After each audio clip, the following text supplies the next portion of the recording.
everybody, and welcome to another episode of Fourever Rivals. How are you all going? Really got a full chat out there. Welcome to everybody. We'll get to you guys. How are you guys going up there? We'll start with the top there. Liam, how are you, mate? We are going beautifully well, mate. As I said, I was extra prepared for this one. I was nearly ready to log on an hour early because you're a dickhead. There we go. In fairness, none of you blokes let me know. I messaged, but I was like, yeah, I'll log on. No one was kind of like, don't you know we start at 5? I didn't think we have to tell you Western Australians how to read the clock. Right, yeah. Just, we work on a normal clock. I don't know what you guys do over there, but... Yeah, we just go back and forth with the time. But doesn't your phone just to adjust to the time like normal phones? Don't they just automatically change? We're not on daylight savings, are we? Oh, so it should just stay the same. Oh, you're saying because our time is the same. All right, now it makes sense. I apologise. You're right. All right. You are a bit slow over there. And then we've got a little bit of a... Here we What's go. going on, boys? Yeah, how are you, Marco? Marco, can you hear us? Well, he's frozen. I don't know what's going on. All right, we'll go to Magpie Manny. He's frozen like... I can hear you guys loud and clear, but you're all frozen. What's going on? Frozen, man. We're not frozen. Yeah, you were... Yeah, you kind of paused, man.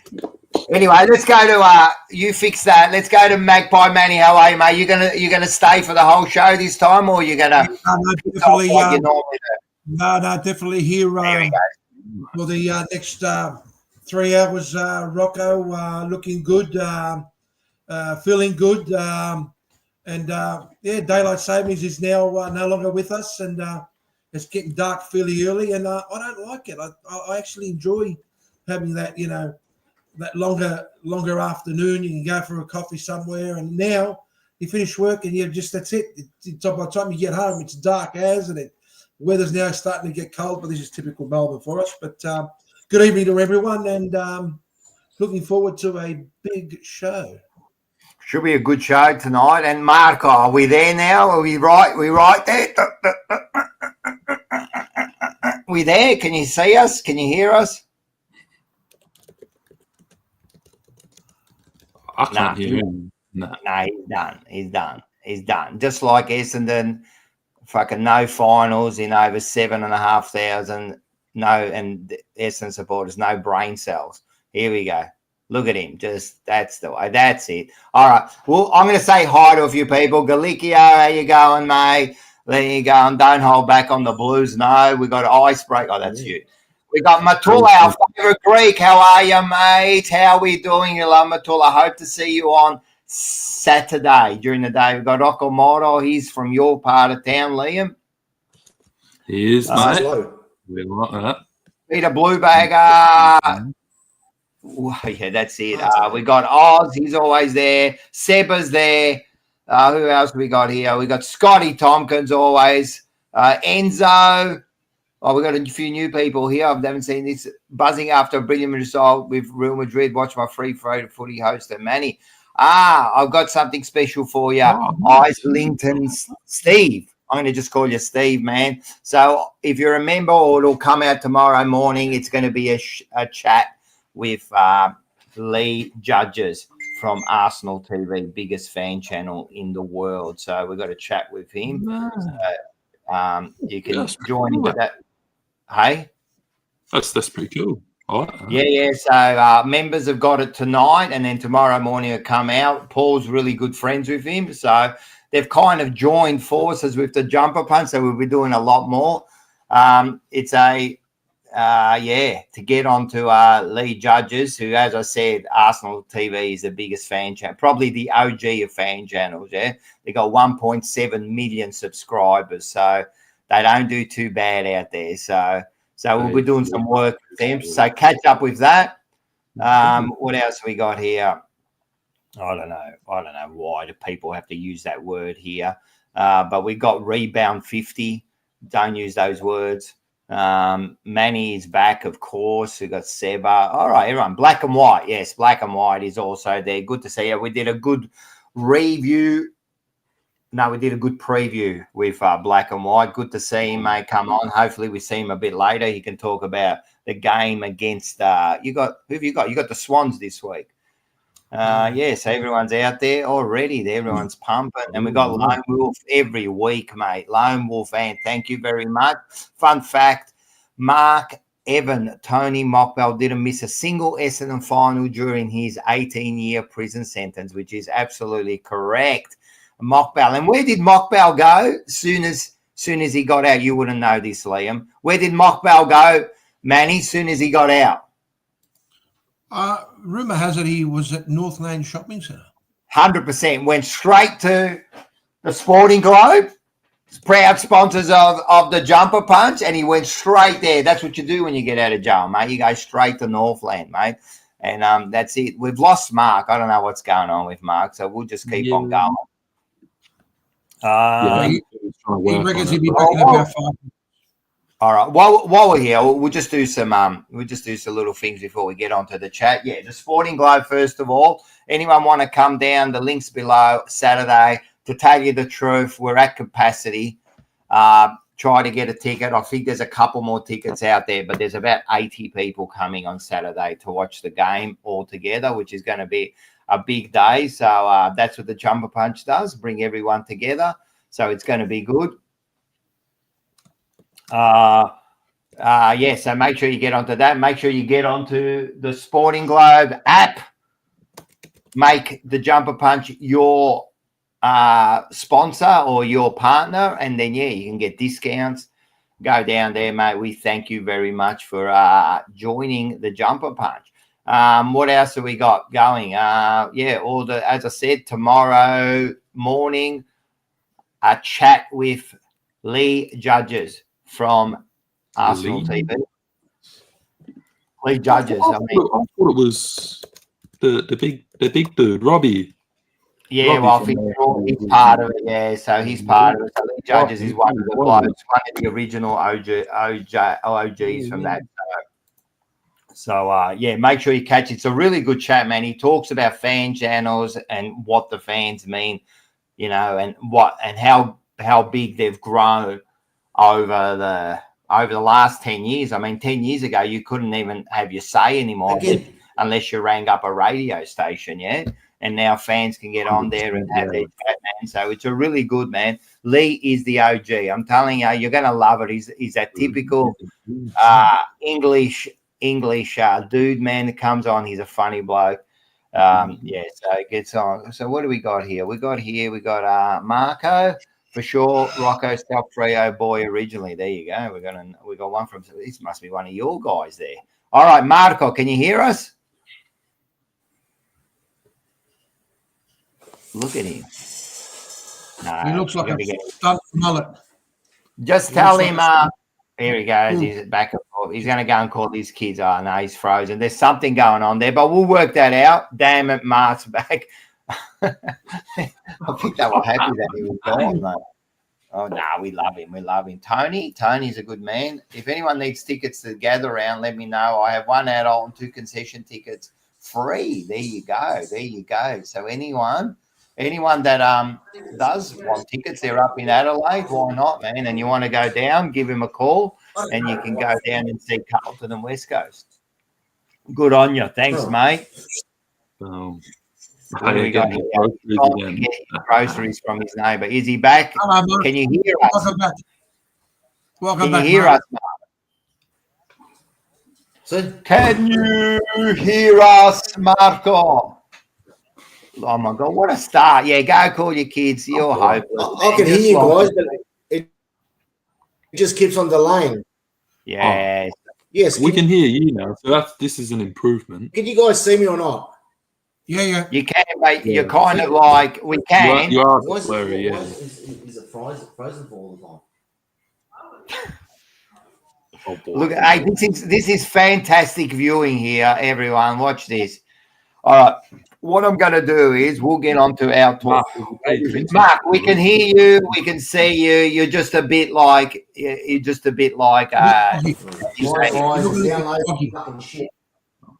And every time you move, you're just like real fuzzy. But anyway, just like your team. Foggy. Anyway, all right, that was fantastic. That was fantastic.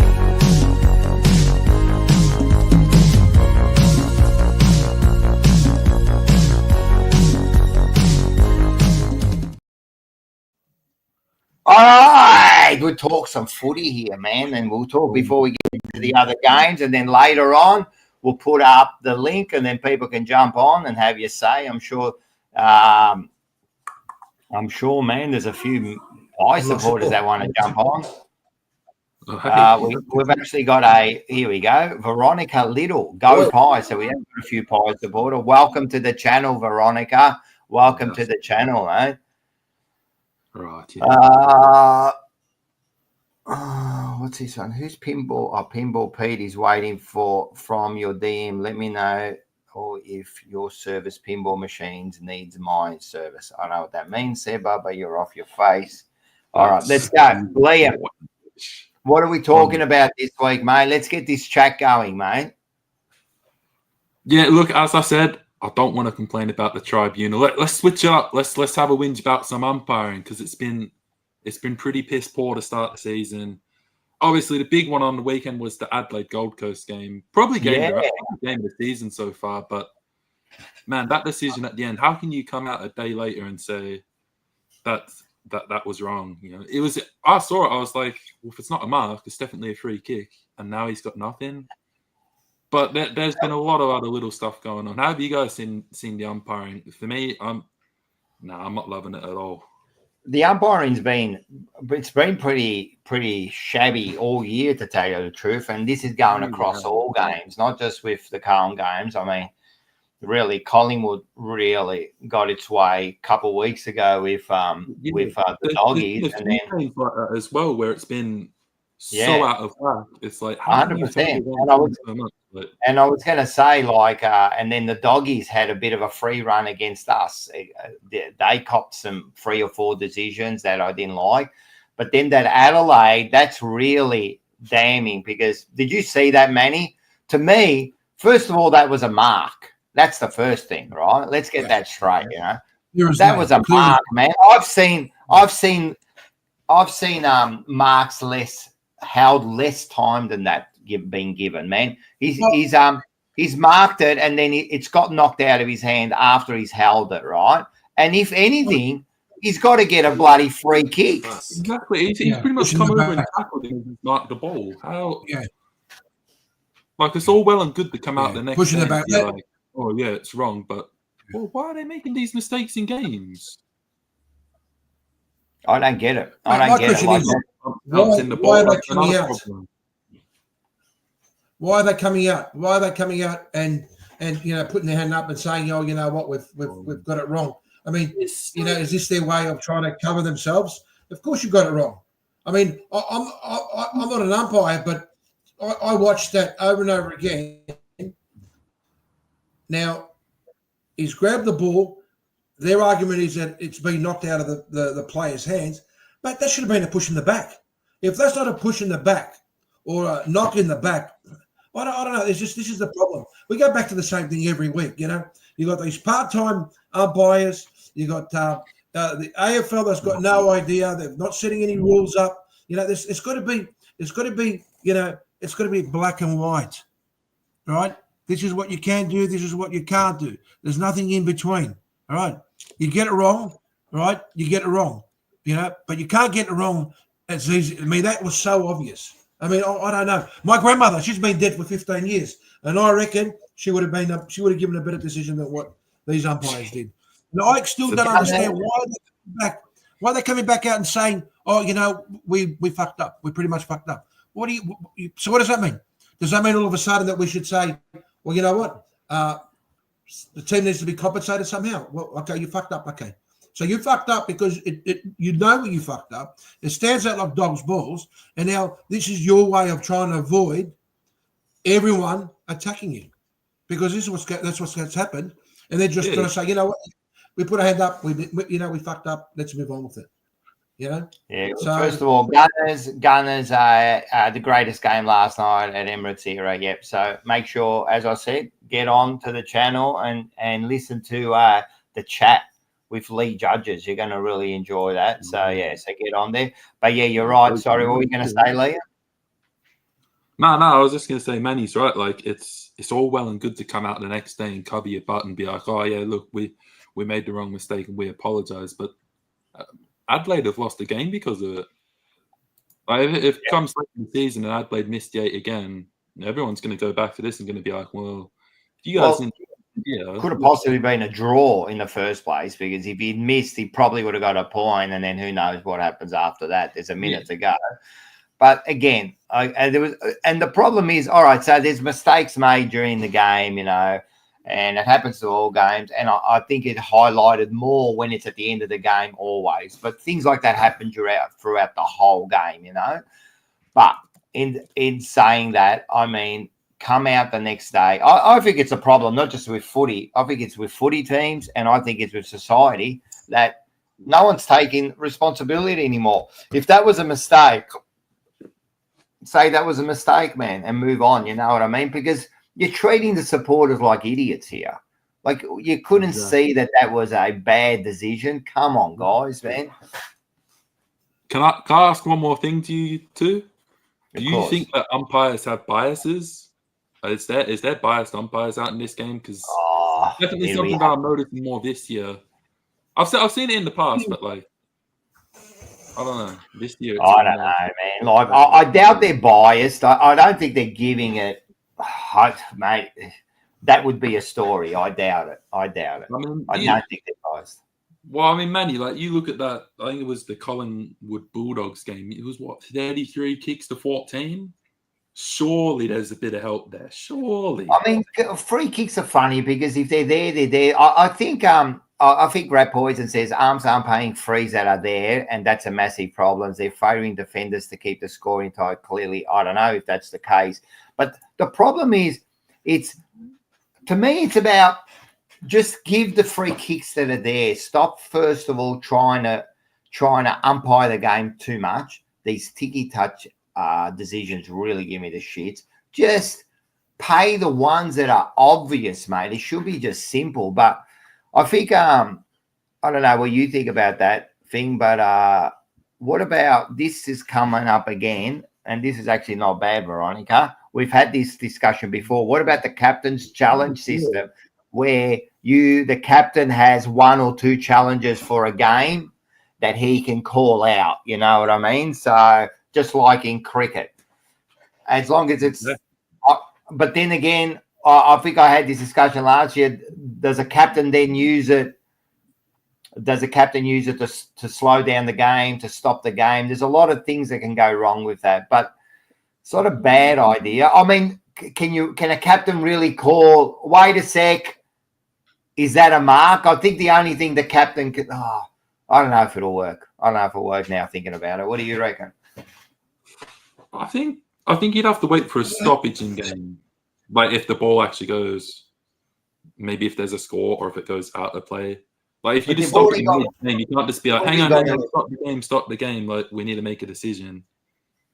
They've already got a review for the scoring, so you really can't be that.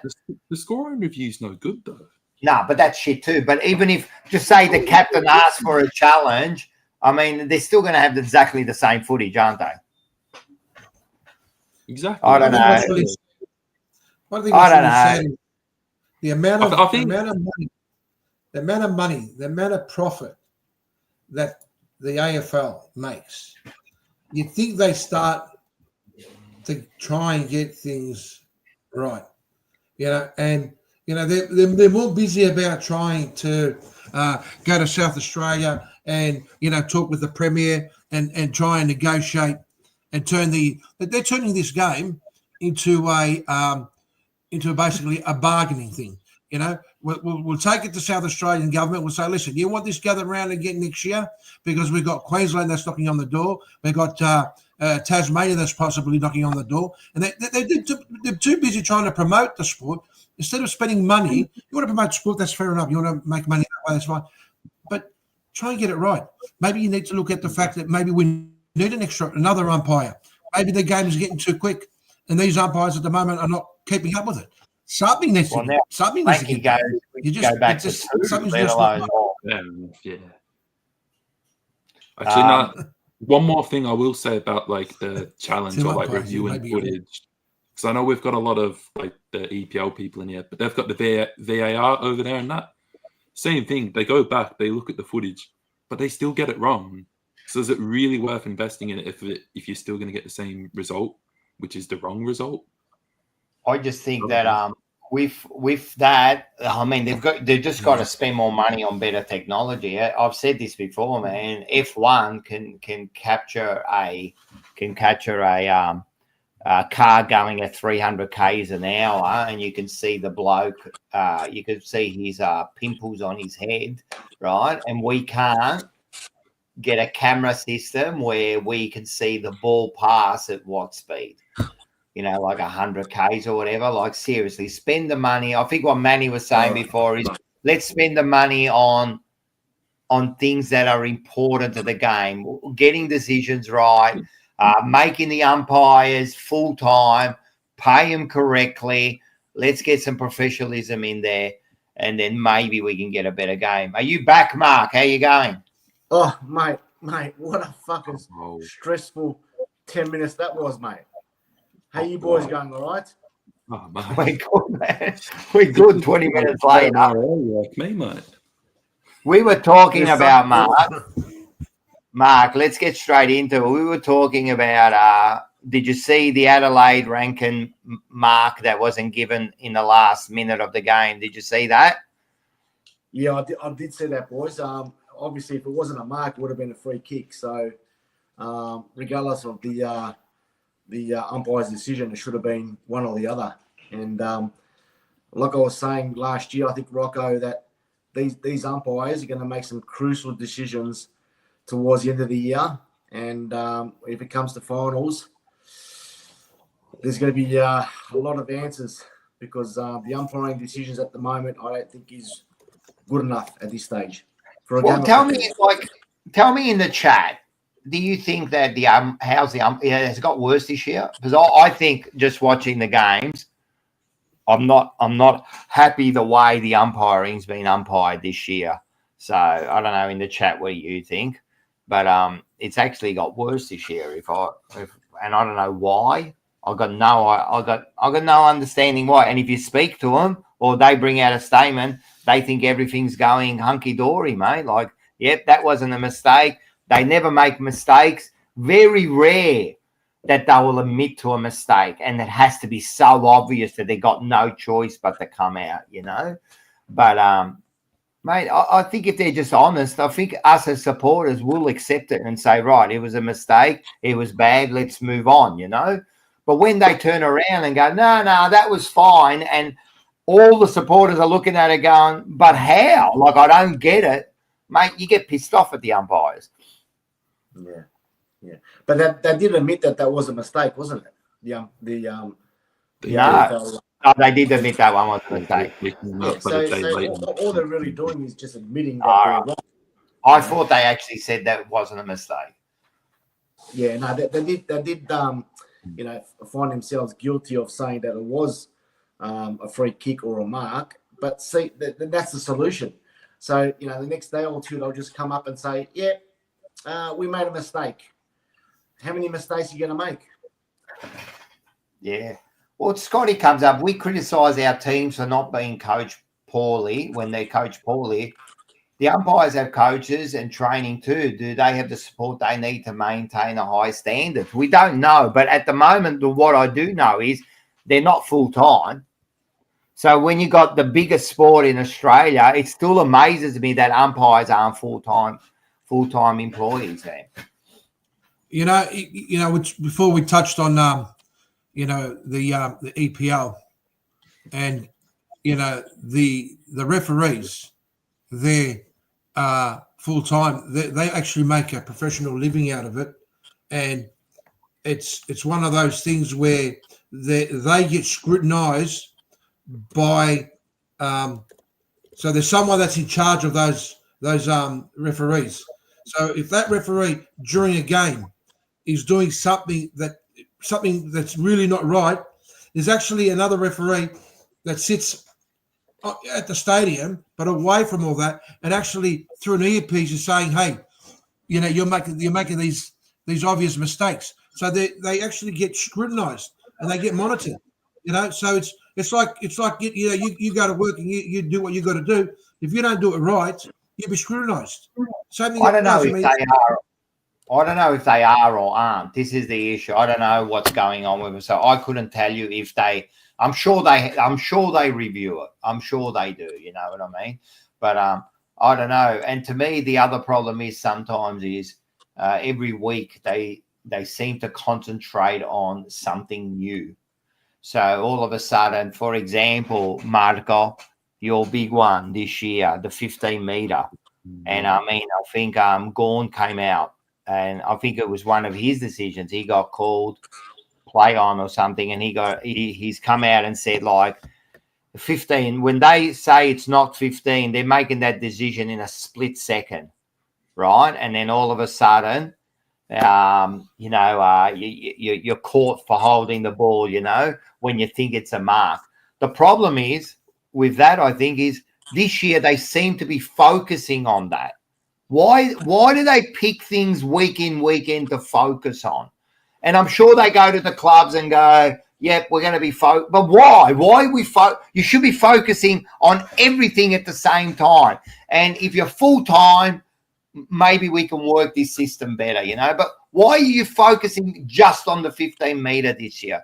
They see it's a problem, so they go, all right. The 666 rule, that's another one for me. Oh, that was by you. You've come out. You might as well just say it. But the 666 rule, what's its warning they fucking give every week? No, but it's so stupid. It winds up. 6 years, they still giving you a bloody warning. No, not on at all. In some things we seem to come across as we're leading in many ways the way that the AFL is set up and the teams and the way the game is played. But then you look at it, and sometimes we come across as second class citizens. Especially when it comes to stuff. And it's really not. But Manny, that's fucking Australia.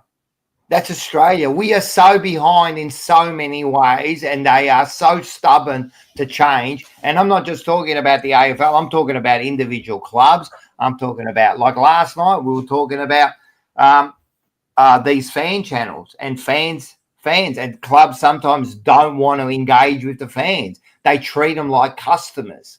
That's all we are to them. Like we're all $1,000 customers, because that's what it practically costs you to get your membership if you're any sort of like high level member. That's all they're looking at you. They're just another customer. But when it comes to like listening to the fans, or maybe you don't have to play the game to understand it. You don't have to be. Some of the best coaches in all around the world have never played the game, right? And they're very successful people. I mean, Fagan never played an AFL game. He's a premiership coach now. You don't have to have played it to understand it. I think sometimes Australian culture is we're just so behind in everything. But we're so forward in other things. But you're right, in other things, mate, we're just so behind. Yes? Well, you agree, guys? I mean, I agree with you, mate. I agree with you. I was just catching up on a couple of the comments, but yeah. What's going on? Yeah, Rocco, follow up Gunner's comments. Mark, you're not. You'll be able to watch it. Hold on. You'll be able to watch it tomorrow at 7 a.m. So tonight for the members, they get a special early edition to the lead judges interview. As I said, mate, this is a great interview. I don't want to go off on the thing, but just talking about fan channels and that. If you really want to follow people, we're talking Arsenal TV, 1.7 million subscribers, mate. And guess what? The club has to listen to them. Hey? Yeah, but you'd have to be a supporter of Arsenal to want to. Nah, honestly, they're pretty entertaining to watch, those guys. I'll give them that. Now, I want to hear this. Why do you have to be why listening to someone talk about the evolution of fan channels and being like he's absolutely huge now in England? You know what I mean? Now they get him on sports. They get him on their sports shows, right? Why do you have to be an Arsenal fan? It's not an Arsenal. It's not an Arsenal interview. I explained this to you before. This is a chat with Lee, one of the great men in the fan channels. As I said, the biggest fan channel. And what are we trying to build? We're trying to build the same thing here. Not that we're ever going to get to that sort of level, right? But you know what I mean? So anyway, he's got some great insight. And also he talks about just supporting a side and supporting a side in England or supporting a side in Australia or supporting a side in Italy. We're all the same, mate. We've all got the same passion. You know, we all love our clubs and we all say things and, you know, and then we get things right and we get things wrong and we laugh and we cry. It's the same all over the world. It's just sport at the end of the day brings us together, mate. And that's it. So it's up to you. Don't watch it, Magpie Manny. Everyone else, get onto it. It's going to be a great view. Anyway. Hey, hang on. I never said that. I merely asked the question. If you're going to shoot me down by asking a question, take it easy, bud. Take it easy. Yeah. Gunners does make a good point here. If it wasn't for people like AFTV, we wouldn't have stuff like this here. 100%, man. It's quite an inspiring story. Robbie and this area. I'll give them that. That's fair. 100%, man. And this is why it's a great view, man. You got someone, and this is a lot of times people forget that things like this channel now, and even you guys jumping on now and doing this is all built on the shoulders of other people, man, or else we will never be here. Just remember 10 years ago, if you wanted to talk about your footy team, mate, ring up the radio station, and if you're lucky, you get on for like 1 minute, yeah? Now fans have got a way to have their opinion and let it out, you know, and it's all built on people like Robbie and Lee, who have built this amazing fan channel, and now it's gone around the world. And so it's a great listen. It's a great listen. Funny you say about that, Rocco, because I got mates of mine who used to listen to Talkback Radio. They used to ring up and they'd say, you know, Bob from Bentley and Chris from Carlton, and you know, 100%. And Fred from Fitzroy type of thing, you know. And it was just entertaining just to hear people, you know, choose any name and then just throw the actual suburb. Yeah, 100%. We've 100%. We have come a long way. We'll talk a bit about that, because these fan channels, at the end of the day, you know, like we put ourselves out there, right? But, you know, it's a forum for people to have their say, mate, even just to chat. Where would you be able to get on and just chat with people about the sport and the team you love? You know what I mean? So these fan channels have gone a long way, man. And you know, like, kudos to everyone that puts an effort in and gets these things going. You know what I mean? So, man, it's a great thing. It's actually elevated watching sport now. You know what I mean? It's gone to another level. I mean, in the old days, man, you used to watch a game, and unless you had like one mate with you, who would you talk to about it? Like nobody. You know what I mean? Now, who would have thought that you know, Collingwood Carlton game on Thursday night? You know, they're basically, you know, talking about, you know, trying to build the game, you know, and, you know, Real put some, and all of a sudden, who have they got there talking about Carlton? None other than Rocco himself. Oh, yeah, that's true, man. Big times, my friend. Yeah, no, it's true. It's true. And look, I didn't know anything about that. So I'm at the game. Hail, Rocco. Well, you should. But I'm at the game and I start getting like messages going, oh, you're on Channel 7. And I thought you know how they pan across the crowd, and they've got me on camera or something. That's what I thought. And then they go, no, you're on the promo, you know.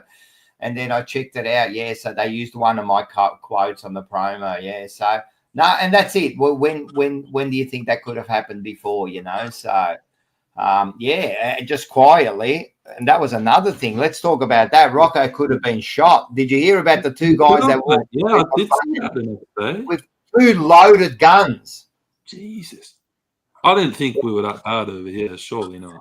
The problem is, man, like so they've moved into this. First of all, we'll talk about security. Actually, thank you very much, Rebound 50. That's a great fucking point, man. That's why we love the chat. We love our audience, man. First of all, sorry, I've been talking a lot, but jump in when you want. But let me just say, before this year, they used to do the bag search, yeah? They used to do the bag search. And it takes a long time, right? But the bag search is rubbish. Is absolute rubbish. You're getting a lot of people who don't know what they're doing. They tell you to open up your bag. They just look at it on top. You've got all the goods underneath. They're not even looking, right? That's the first thing, right? Then they bring out this new technology that you wouldn't know, Manny, because you don't go to games. But now what you do is, like at the G and that, you walk in and they've got these computers that give you like infrared and all that, right? So as you're walking past, they can see it, right? And then, so apparently they can pick up anything so they don't need to search your bags. Yep, great. Fucking fantastic. Absolutely great. Only 1 month later, 2 guys walk in with loaded guns. Yeah. Loaded fucking guns, mate. Well, what is going on? Rocco, thanks for pointing that out to me, mate. But let me tell you a little bit of history about this great man called Magpie Manny. I've gone to stadiums in Switzerland. I've gone to stadiums in Germany. I've gone to stadiums in Italy. We got I'm talking about the MCG now. No, listen to me. What I'm trying to say is that there, if you're wearing a black and white colour, right, there's tunnels. There's no way you wearing black and white are going to be guided through to sit amongst the Carlton supporters. And, mate, you get body searched. They scan you. They go through the works, mate. You feel like you've been fully like going through full control, of everything. And that's the way it's done. Here, we've got to be careful. We don't do this. We've got to be careful. We don't do that. And it's stupid. That's stupid. You know what I mean? Anyway. Could have been a lot worse. Could have been a lot worse. I'm just, anyway, I don't know where that went to, man. Like, haha, but Manny won't go to the G, but he's been all over the world. That's pretty funny. But the other thing is, you've been all over the world, but you won't go like 10 minutes away to the G. But anyway, whatever. As you can see, Manny talking his rubbish again, just trying to show everyone that he's bigger than what he is. But at the end of the day, I'll talk to the other two because I don't know where that conversation went to. We were just talking about how that happened. Like, how did they allow two guns to come into the G, man? It was detected. It was detected. Apparently, no. But what I knew, no, Mark. What I knew was they only got detected inside because they started something. Right? No. And then the security grabbed them and then they found the guns on them. But they were already in, Mark. It was detected through the AI. There's a machine that everyone walks past, right? So that machine did detect some abnormality on those blokes, but it was the security that didn't pull them up about it. So once those guys walked through the actual AI machine or whatever sensor it was, as they kept on walking, the security guard didn't actually pull them up and say, we've noticed something unusual that you're carrying. So the product is fine. It's about now the security guards that are not, like you were saying, Rocco, they'll just look into your bag and go, oh yeah, that's fine. And that's what's happening. The security guards are not testing and checking everything that goes through into the ground. And that is All right. that is a very scary thought, mate. Knowing that, you know, I'm not here to judge anyone, but to have two blokes walk into the MCG with a loaded gun, all right, that's going to make a lot of people think twice about going to the football, mate. I'm telling you right now. You know, it's a scary thought, mate, knowing what can be next. So He's not wrong. Yeah. So it was the AI, which is a machine that detects the guns or the bombs or whatever, the fucking knives or whatever it is. It's therefore after that fact where the security guard didn't pull those two blokes over and say, there's some suspicion on what you guys are wearing. But So that's what they. where's the But line? wait a sec, right? I don't know, man. That's what they're telling you now. That's what they're telling you. They're telling you that it was detected, right? But the security. How do I know that's true? We don't know that's true, but that's what Right, they're saying, that the actual machine did detect that. Oh, this is But, another umpiring. Yep, whatever. We just tell you what you want to hear. You know what I mean? So I don't know about that, because all I know. All right, if that's the case, then the security guards have to be better trained. You know, at the end of the day, Correct. even the security that walks around the ground, these people, they don't understand the game. They don't know anything. You know what I mean? They're doing such. They're kicking people out. You know, like it's ridiculous. But they allow. At the end of the day, I don't care if the technology worked, to tell you the truth, and they didn't pick it. They were in there.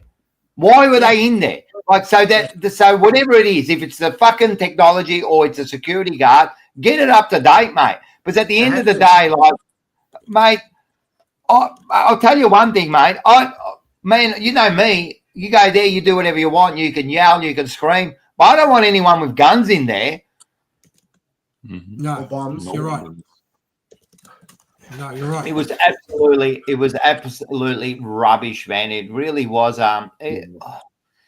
Yeah. So hopefully, and then apparently the next day for the Richmond game, there were lines that went all the way to the bloody station, because then they went flat out. So now they cut. So who knows what's going to happen this week? Yeah, it's ridiculous. But anyway, I do apologise, boys, for not jumping on a little bit earlier, just to break the cycle a little bit. But I don't know if it's coincidental or not. But again today, I don't know what the reason was. But you know, I've done another quote, and you know, the customer goes, "Hey, buddy, you know, do you drink beer?" And I said, "Oh yeah, I'll have a few beers." Yeah, he goes, "Try these beers." So I don't know if you guys want to try these ones, but they're 4X beers. 4X. So There you go. my apologies. It's not a joke, Rocco. It's just I've got shouted 4X beers, and I'm a bit thirsty, so I'm going to give one of them a crack and see how we go. But my That's all right. apologies. Just remember one thing, mate. First of all, get your camera right before you try to come into the night with the equipment working in the first place, right? Before you try to do jokes, right? The other thing is, just remember where yous were last year, right? And then it all came back, and then Marco at the end of the year was quiet. He was so upset. So keep going, man. I'm loving the jokes, man. Bring it on. But I would actually try to get someone else to write your jokes, man. Well, mate, I was given a 6-pack of 4X beers. I don't know what's going on. Maybe these customers are starting to watch this show and they're starting to get a little bit involved and well, they're not your customers, because I haven't seen one Essendon supporter on here. So exactly like your crowds, they don't show up, mate. Yeah. They might start showing up, mate. All right, we'll see. 23,000. I think we got more people in our chat this week than you had at a game last week. Anyway, all right, you know what I'm going to do is I'm going to jump in early here, right? You give it a crack, mate. You give it a crack. You know what you're going to do? You know what you should do? As I said, find someone to write your jokes. Because seriously, was that the best you could do? Mate, I really don't know what next week they might give me. There's no. Is there a 5-pack of beers or? This is what you got to get, man. Porno, maybe porno 5, maybe or. Oh, here we go. Now he's bringing out the props here. If you're gonna bring something on, at least make sure it's your club, mate. Gatorade. Richmond. Hey, I put out the link if anyone wants to jump on and talk about these issues before we get to the games. You're most welcome to jump on. And straight away, what do we got here? Oh, boy. Straight away, well, if we got anyone saying, fix up your camera, you dickhead. What the fuck did you say to me? You angry man? Give me 1 second. He's not even got a top on. Jesus Christ, this is like a disgrace. We can't have that. What's up your ass, Rocco? Where's this guy coming Anyway, Jeez. Gross. when's he coming on? I'll put him back on. We'll have a chat. Yeah, Sebo's looking good. Put some clothes on. You're making me spew up. So, and then what we'll do is, here he is.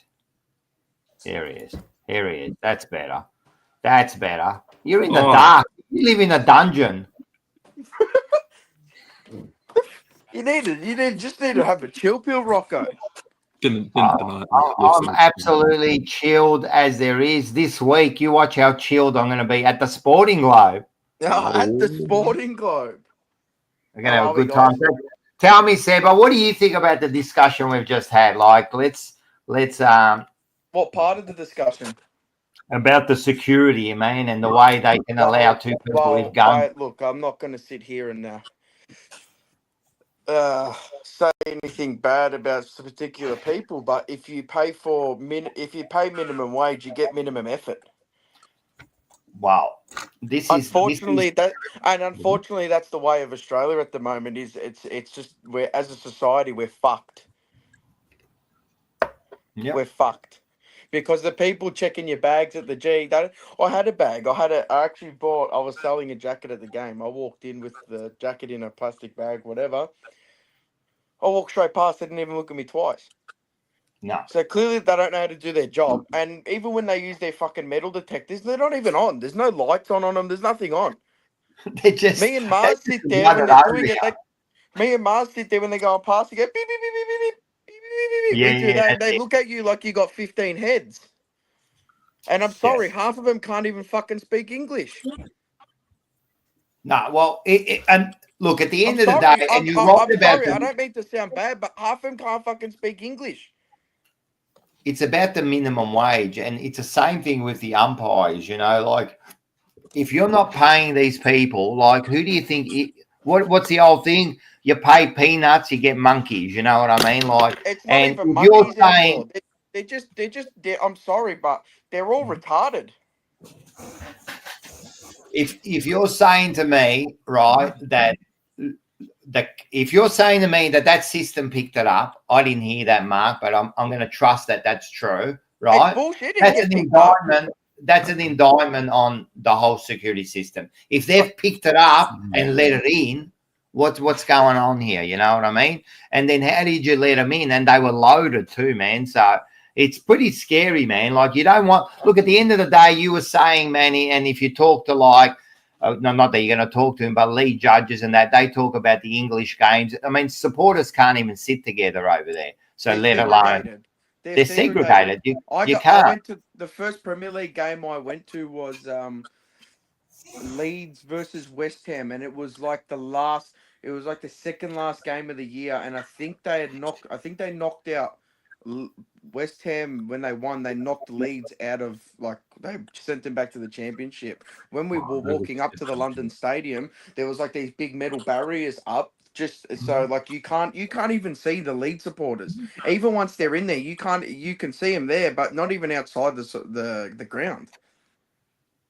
Which is which I think it should be like how a grand final is. You sit in your team is allocated a bay. I think that's how it should be at the footy. No, I don't agree. I don't agree. Can I just first of all say that the one thing that we still have in this country is the ability to have a Carlton supporter and a Collingwood supporter who could actually sit next to each other, have a little bit of a banter, and watch and enjoy a game. Because our game is based on supporters, but it's based also on you being able to take your wife and your kids and be able to take your family and go with your mates. And sure, I've gone to a game where, I remember I went to the Melbourne Collingwood game and I had two Melbourne supporters behind me and they were getting pretty confident and very lippy and whatever. But you know what? That's the fun of the game. And that's something we've learned to do in this country. You don't want to end up resulting where you're going to be separating the Collingwood from the Carlton. No, and then you got to think also the fact that it's the minimum. Manny, how can you even speak about this? You don't even fucking go to the games. There's a small amount of people. Yeah. Okay, you know what? The joke is over. You want to become a comedian? I'll send you a number. The reality is you've got a minority that go to the games purely for the sake of causing havoc. That's what it is. You know what I mean? That's what it's based on. But the reality is, let's not change that. Let's still have that ability to go as a group of Collingwood and Carlton supporters. The rivalry is there, but let's go there and enjoy the game. You don't want to do what they do in England. In England, they do that because it sticks back further. They're very barbaric the way they come across. But Manny, they do enjoy the game. Even the Arsenal game I went to, it's packed out, 60,000 people. The opposing fans are in their own bay. The atmosphere was 100 million times better, and it's half the people of a Carlton Collingwood. Yeah, but we're not talking about this. The atmosphere is 10 times. I'm sorry, but you can't. And that game, there was nothing riding on the game. The season was done. We couldn't win the title. The atmosphere was 10 times better, 100 times better. So if we have a Collingwood Carlton grand final, I would rather 110%. I'd rather there not be a Collingwood supporter within 100 kilometers of me. Really? Well, you sound like a very heartbroken man. You sound like a very heartbroken man. You fucking pricks. No, that's fair enough. Look, that's fair enough. The Gunners, you've not seen the premiership. I understand how you can't talk, Mark. You don't have to worry about going to a final or grand final either. Well, that was my point, Seba. You don't have to worry about it for another 30 years. You're shit anyway. It doesn't matter. You guys are shit anyway. I'm not going to listen to things from you. Don't worry. If Liam can give it to me, but you can't give it to me. Can I ask you a question? Just quickly. I've been to many Arsenal games, and when you're surrounded by fellow fans, the atmosphere is so better. If you're sitting with opposition fans, you can't have that atmosphere. It's practically a library. And it sounds like Gunners has been to games overseas and that.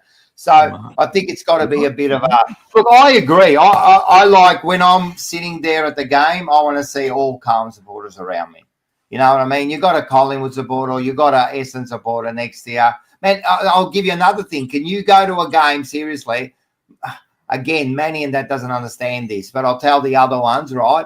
Can you really go to a game with an opposition supporter? Can you go to a game, you go to Carlton Collingwood, can you go with a Collingwood supporter as a mate and watch the game? Yeah, good. It's a bit of banter, mate. It's a bit of banter. You guys don't take it hard enough then. I'm sorry, but then you don't take it hard enough. No chance. You can't get into it.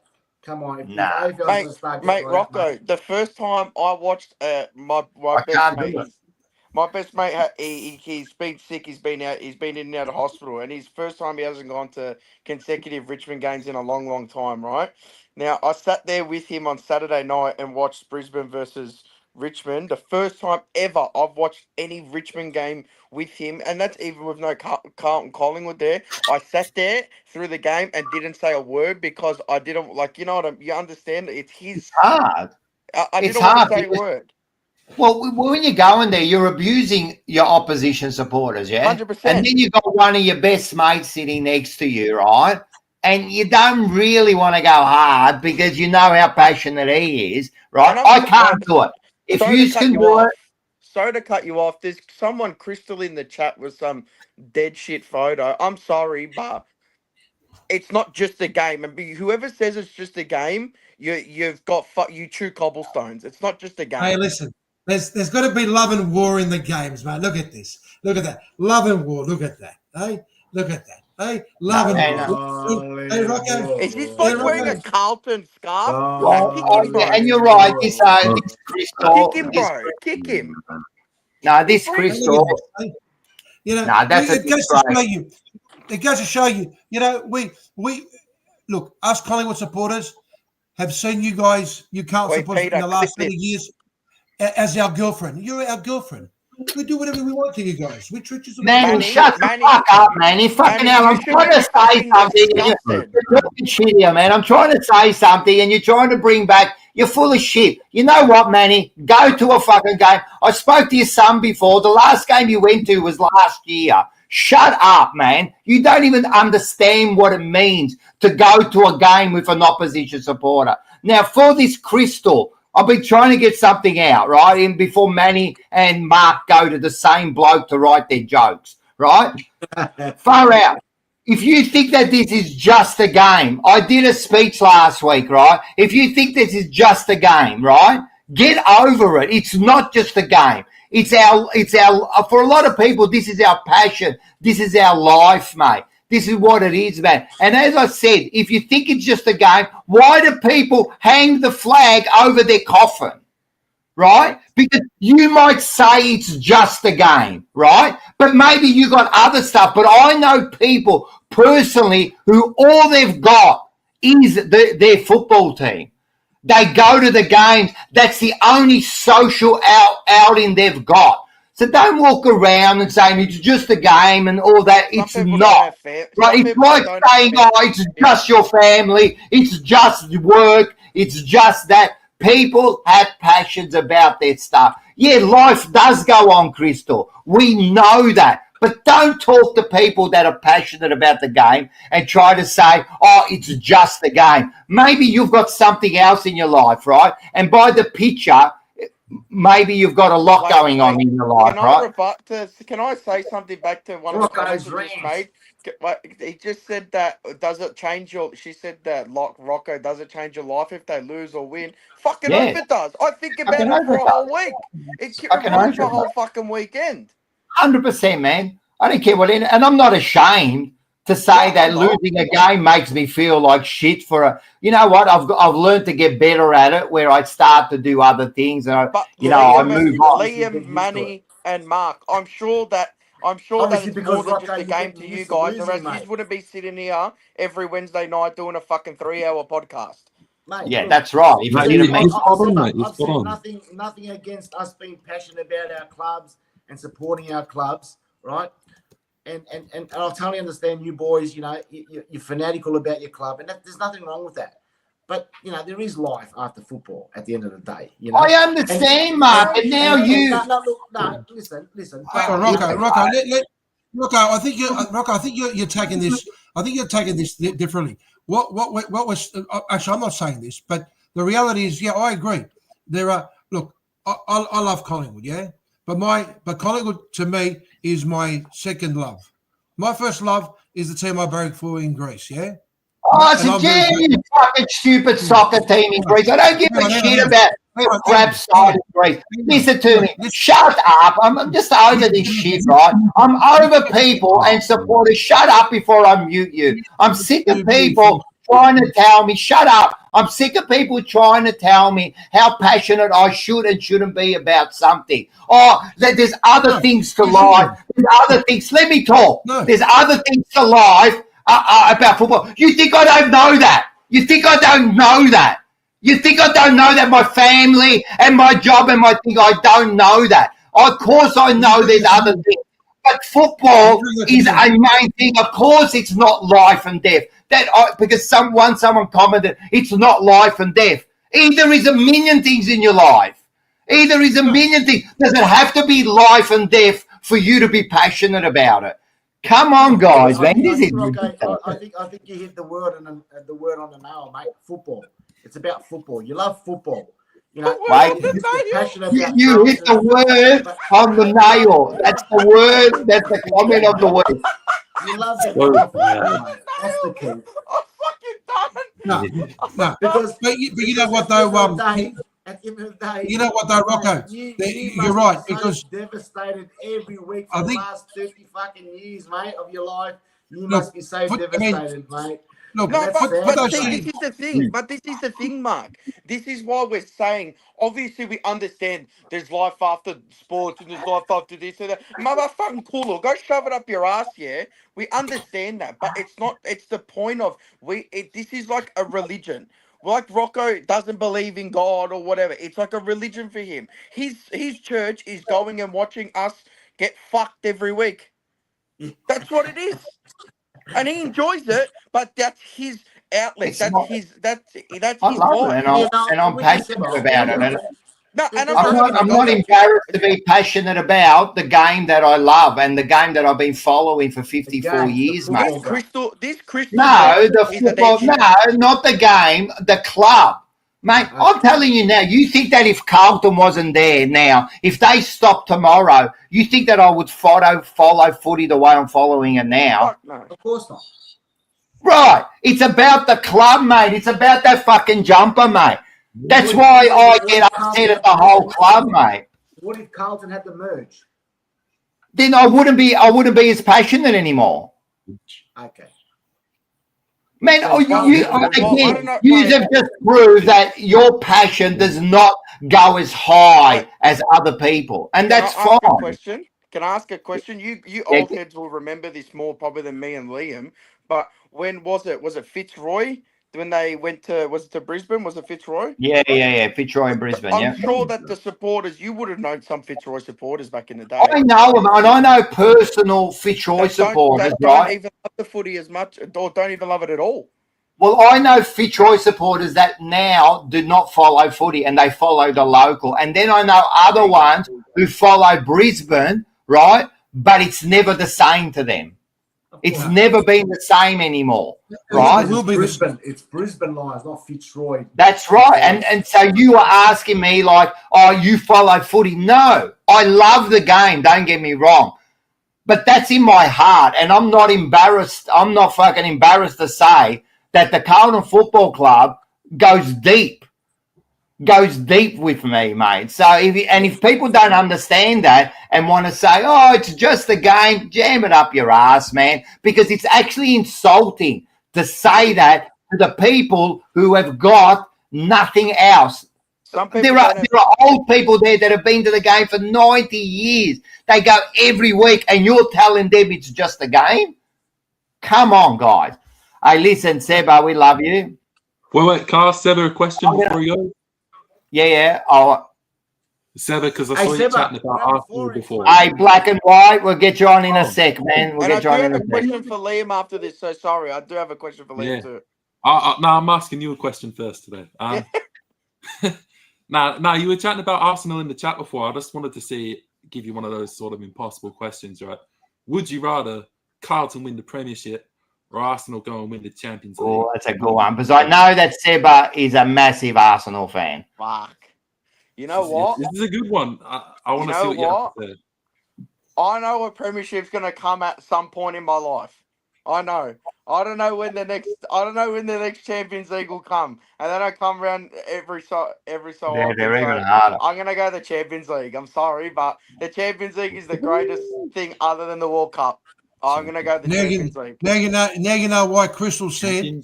Shut up, man. Shut up, fucking Malacca. Shut up, Malacca. I wake up every morning, 4 o'clock. You're talking to a Liverpool supporter, my friend. Shut up.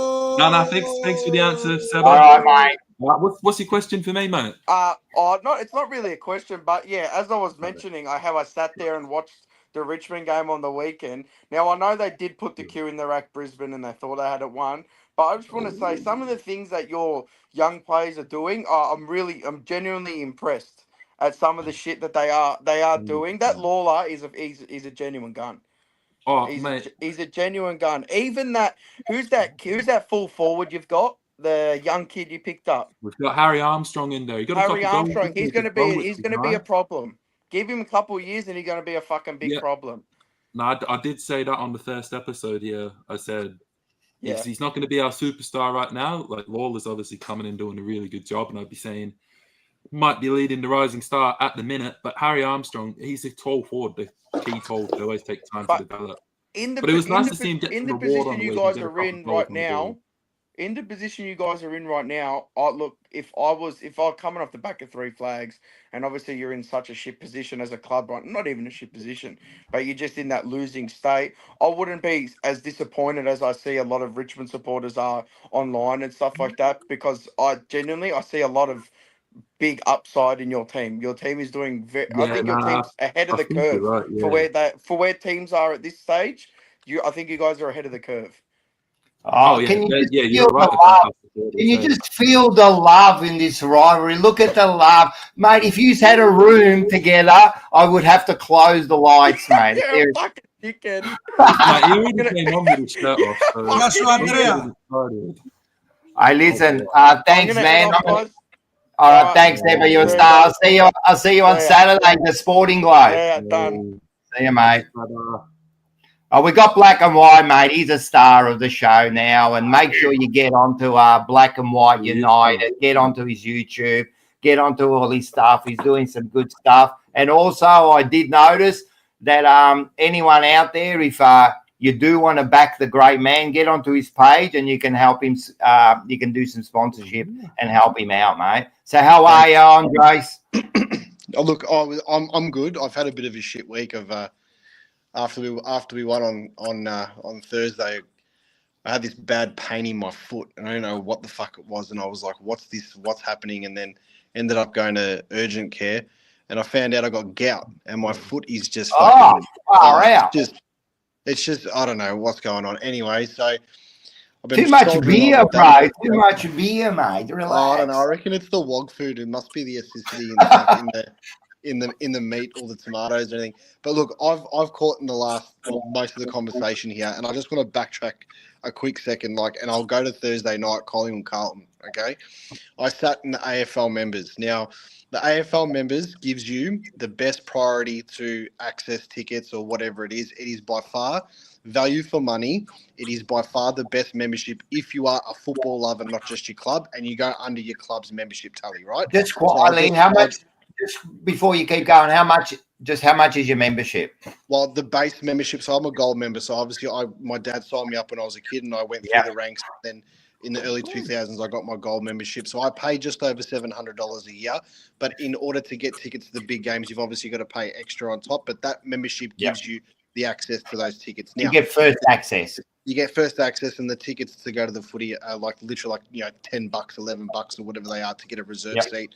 It's a piece of piss, I understand everybody's situation is different, but, that works for me. The part that I don't like about it is that whenever Collingwood plays Carlton or it's Collingwood Essendon or whatever it is, right, you sit directly next to you sit next to the opposition fans who are also AFL members of their club, okay? Yep. So, for example, the game against Carlton, deep down, I really don't have an issue sitting next to opposition supporters. But when it's a game like that, where it's a marquee game and you've got traditional rivals, we bleed our clubs, yeah? I'm more on the side of you probably need to segregate the fans to an extent. I think it's just too much. Now, if the whole thing about the soccer and stuff like that, and I do understand what Manny's saying about his Greek soccer team. I'm the same with Aris from Thessaloniki. I love them. I've loved them since I was a kid. But it's a culture. The culture's a little bit different between the two sports. And as Aussies, European Aussies, I find it's harder for us to accept that because we're used to we want to sit with our supporters as opposed to mingling with the other ones. Do you understand what I'm saying? It's just a cultural thing. It's a cultural thing. If you put me in, and this is the contradiction part for every AFL supporter. When you're going to an away game, not gather round. Let's talk about Collingwood are playing Sydney, but they're playing at the SCG. Yes. You barely ever see Collingwood supporters scattered around the ground. They are in that block where the cheer squad is. The same with Carlton when they go to the SCG. They segregate them and they put them in a certain area when Victorian teams play away interstate. You might get the occasional few hundred here scattered around, but the majority of the fans are segregated when you travel away. If you've got two Melbourne clubs playing at the G and they're big clubs, fuck, just put them on that side, put them on that side. AFL members, Collingwood club support, you go over there. Carlton, you go over there. There you go. There's your seat. Don't punch on with each other. And now all of a sudden, we've got fucking all this bullshit with the people bringing guns into the stadium. So now people are going to have to wait longer just to get into the stadium, let alone have to sit next to a supporter from the opposite team. I've got a different mentality of it. I don't know. This is my personal opinion. Like my cousin Vince, he's a mad Carlton supporter, yeah? And we went to the game last year where we won after the side when McGovern missed that shot. Now, where we were sitting, it was the majority Collingwood supporters, but there was a few Carlton supporters around. We were all about to kick each other's heads in. Me and my cousin were already about to punch on. You can't sit next to opposition supporters that are mates and watch the game. Like, I'm sorry. Like, as much as I'm like all for wanting to go with mates and watch it and stuff like that, for me, it would have to be going to my mate who barracks for Carlton and my mate who barracks for Essendon, and I'm just going to shut up in the middle with the popcorn and not say anything. I know. Do you understand? Like, I agree, man. I don't know. I just think it's and to the comments you've got to about. You've got to understand, guys, that Australia is a young country. Yeah. Hey, Mark, why is your camera off? Yeah. Is it off? Can you see me? Yeah. No. Good. Can you see me? Right? No, we can't. But Sorry, mate. You're just a voice, mate. I know what you're going to say about Australian, like we're a younger country, you know, we're not, mate, it doesn't run as deep as what it does for soccer in Europe and that type of shit, but it's the same here. No, mate, look, if we're going to start dividing teams, right, half and half, you know what's going to start happening? Riots are going to start happening. How many games of soccer that they're segregated and then they have these riots and they carry on off two watches off the streets and so forth? Keep the game as a family game. Most of the games when you go to the soccer, they're all blokes, mate. Yeah, but you contradict yourself there for a second, mate. Like because you are, because hang on, you're contradicting yourself because football, mate. Keep it family. What I'm saying don't is, start separating people like a jail. Like you've got to go. No, but it's not about separating the fans to be a jail. It's separating the fans to keep it the atmosphere, and you want to sit with your mates and stuff like that who follow the same team. I love it if I'm going to an Essendon Collingwood game and there's a Collingwood supporter in front of me and Essendon kick a goal and I'll look at them and go, come on, and move on, mate. It's all about the love and the passion, like you were saying, Rocco. Yeah, and then you say that to the wrong person. You're sitting, and then you're sitting. No, but then you're sitting with someone. Two clubs. It's ridiculous. Yeah, but then you're sitting, Mark. You're sitting with somebody from the opposite supporters. You go and do that to the wrong person, and you're all mingled with each other. That person's going to be like, don't do that again. That's what I'm saying. For the big games, it should be segregated. For the rival games, it should be separate. It should be separated. What are you going to do? No. I disagree. Come on, man. You put them on. You put them on the separate side of the ground. Nah, it's going to make it worse, mate. It's going to make it worse, and there's going to be more fights. No, you're right. But there's punch-ons that happen in sport. I think what Iannella wants to say is you got to really look at it that there's a lot of passion behind these supporters. Now, you imagine having myself sitting next to Rocco, right? We won't go far. Myself sitting next to Rocco, and all of a sudden, Collingwood's winning by a goal, and all I've got to do is just look at. I won't even have to say something, and just look at Rocco and smile. I guarantee you, I basically should be saying to myself, "Be prepared that there's going to be an uppercut coming my way." You know what I mean? So there's a lot of that tension between. We're not talking about separating families from their. We're not talking about that, but we're talking about as Black and White United says that when you've got that that passion between these two teams, of course you're going to hate each other when you go. I remember being 12, 13 years old, walking with my mate who's a Carlton supporter, who used to live across the road from me, and if Collingwood lost, mate, I used to drop my head and I wouldn't be talking all the way home, right? I wouldn't even exchange a friendly word. I wouldn't even talk. So, this is the thing. there's the passion between supporters, and it's all about that. And you know what the worst thing is, that sometimes through that passion, right? Now I'll give you an example. Rocco's not a bad bloke, but if somebody says the wrong thing to Rocco's going to fucking fire up, and all of a sudden you might have two people brawling, because it's just Rocco's harmless, mate. Rocco's harmless, mate. He's harmless. He wouldn't do that, Rocco. No, but I'm just saying with the bigger. I'm saying with the bigger games. I'm saying with the bigger marquee games, not every game, because you're not going to have. You're not going to have Melbourne and St Kilda are going to play at Marvel Stadium. Realistically, you're not going to have. It doesn't run as deep as what it does for Collingwood, Carlton, Collingwood, Richmond, Essendon, Collingwood, Essendon, Carlton, Essendon. It doesn't run as deep as it does between us than the other ones. Can you just imagine? Can you just imagine on Anzac Day, Essendon, Collingwood, and we're fucking separated for Anzac Day? It'd be fantastic. It'd be fantastic. I reckon it would be so. Hey, Mark. Come on, boys. Mark, can you just try to fix that camera, because you can't see you, mate. That's the first thing. But second thing, look, it's not going to happen in Australia, because it's the culture is different here. It'll never be like that. But I'm with Black and White and Seba, mate. When I go to the game, I don't want to see oppositions next to me, right? I'll give you an example. This week we're going to the Sporting Globe to watch the interstate game with about 100 people, right? We're going to be standing there. You probably do have an idea, but how good it is when you've got all those people going for the same team in the same venue, win or lose, your emotions are up and down, and you're with because your supporters are your family, especially on that day.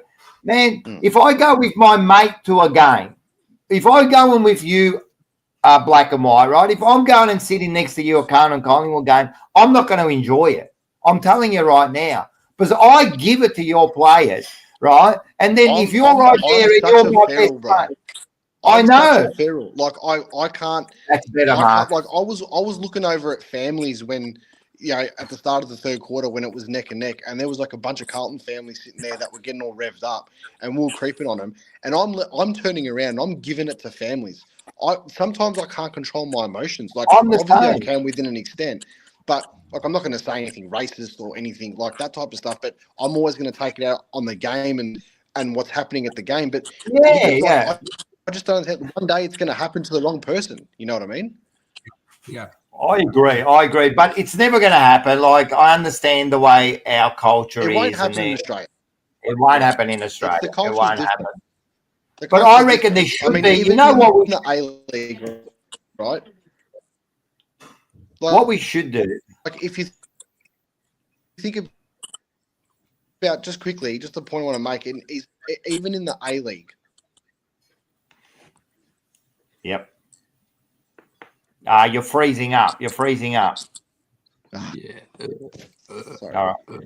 Maybe it's your internet. Is that you were saying about the A-League.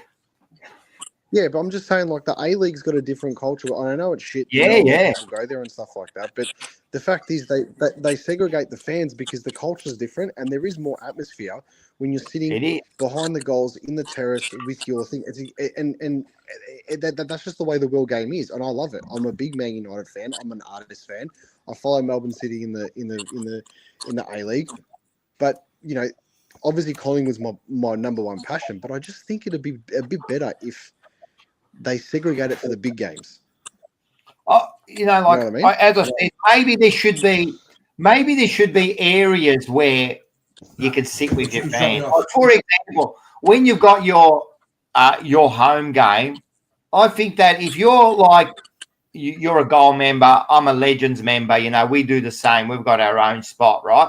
But I think when you get to that sort of level, I think you should be able to sit with just your fans, mate. I don't even like opposition fans coming in on the home games to the Legends Lounge. I don't even want them in there, mate. Like, that's our lounge for the day, mate. Like, I don't need. There's going to be a point. There's going to be a point.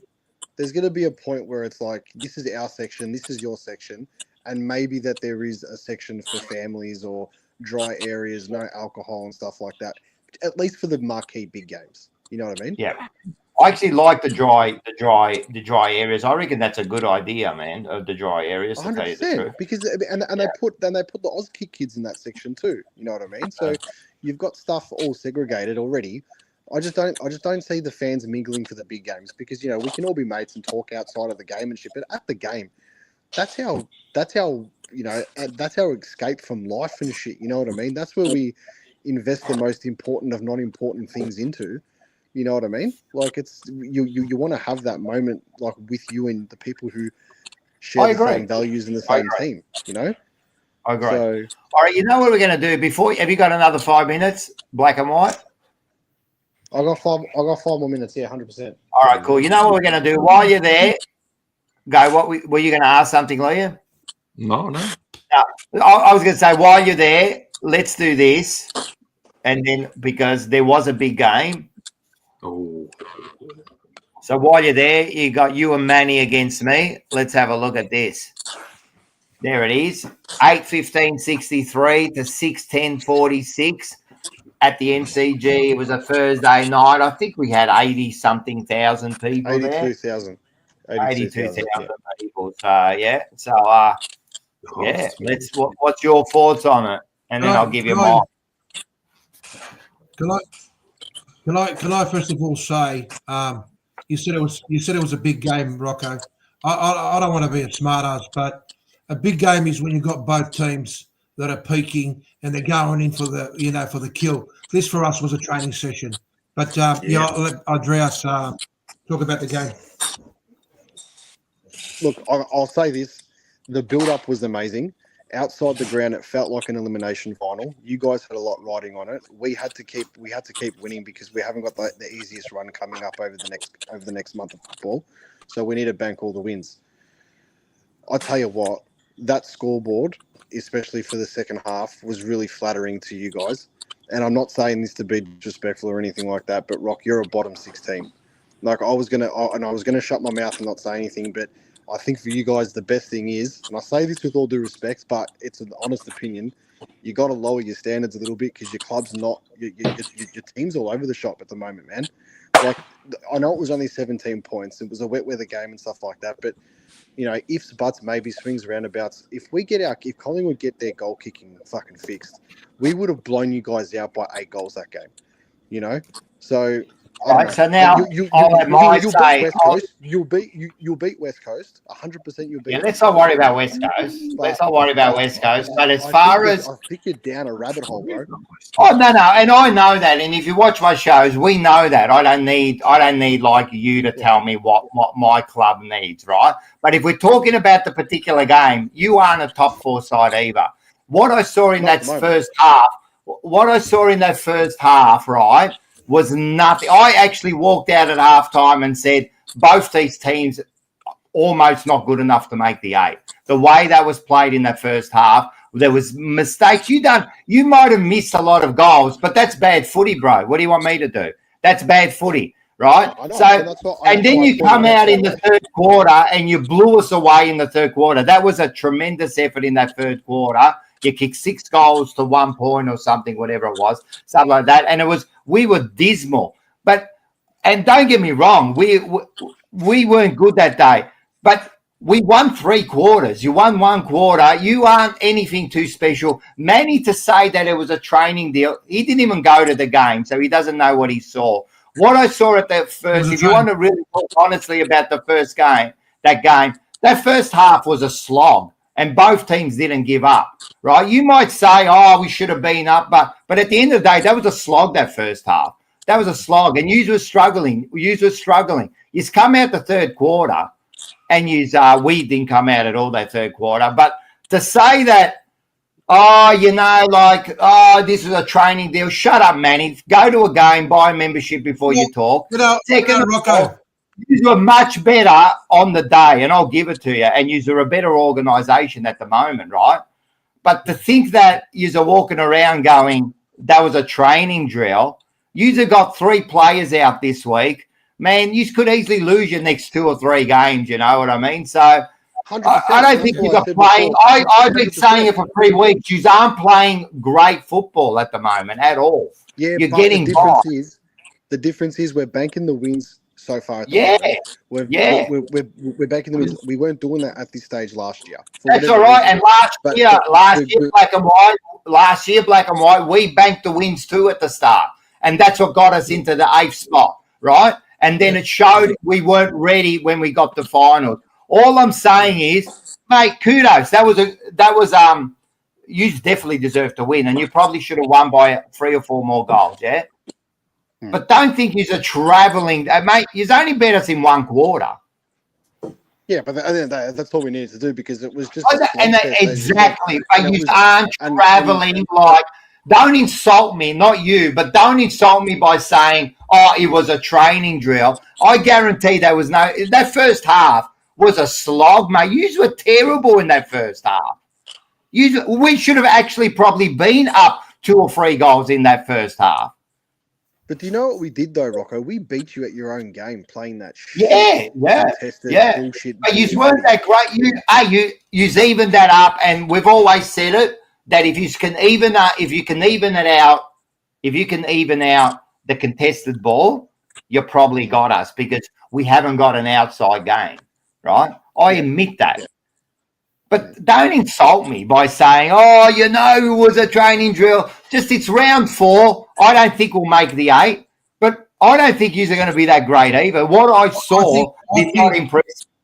I think what's fair to say that Carlton towards last year, the way they were finishing, apart from beating Swans and another team, there was only 2 games, and then you guys made it into the finals. And then you played Brisbane. But from the way you guys were finishing the end of last year and the way you guys are progressing at the moment, it's fair to say that there's been no change. You guys are just still... Did you watch my show last night and now you're trying to fucking spew up my own words? No. They've been saying that, Manny. And I'll tell you one thing you don't need to, man. 4 hours we went on last night. I know that there's been no change. They've been saying that for the last month of football. Oh, look, I'm just saying at the moment... Oh, fucking hell, what was that?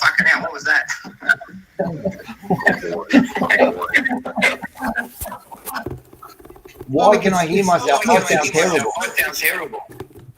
Someone's got the phone on. Yeah, you do. In the back.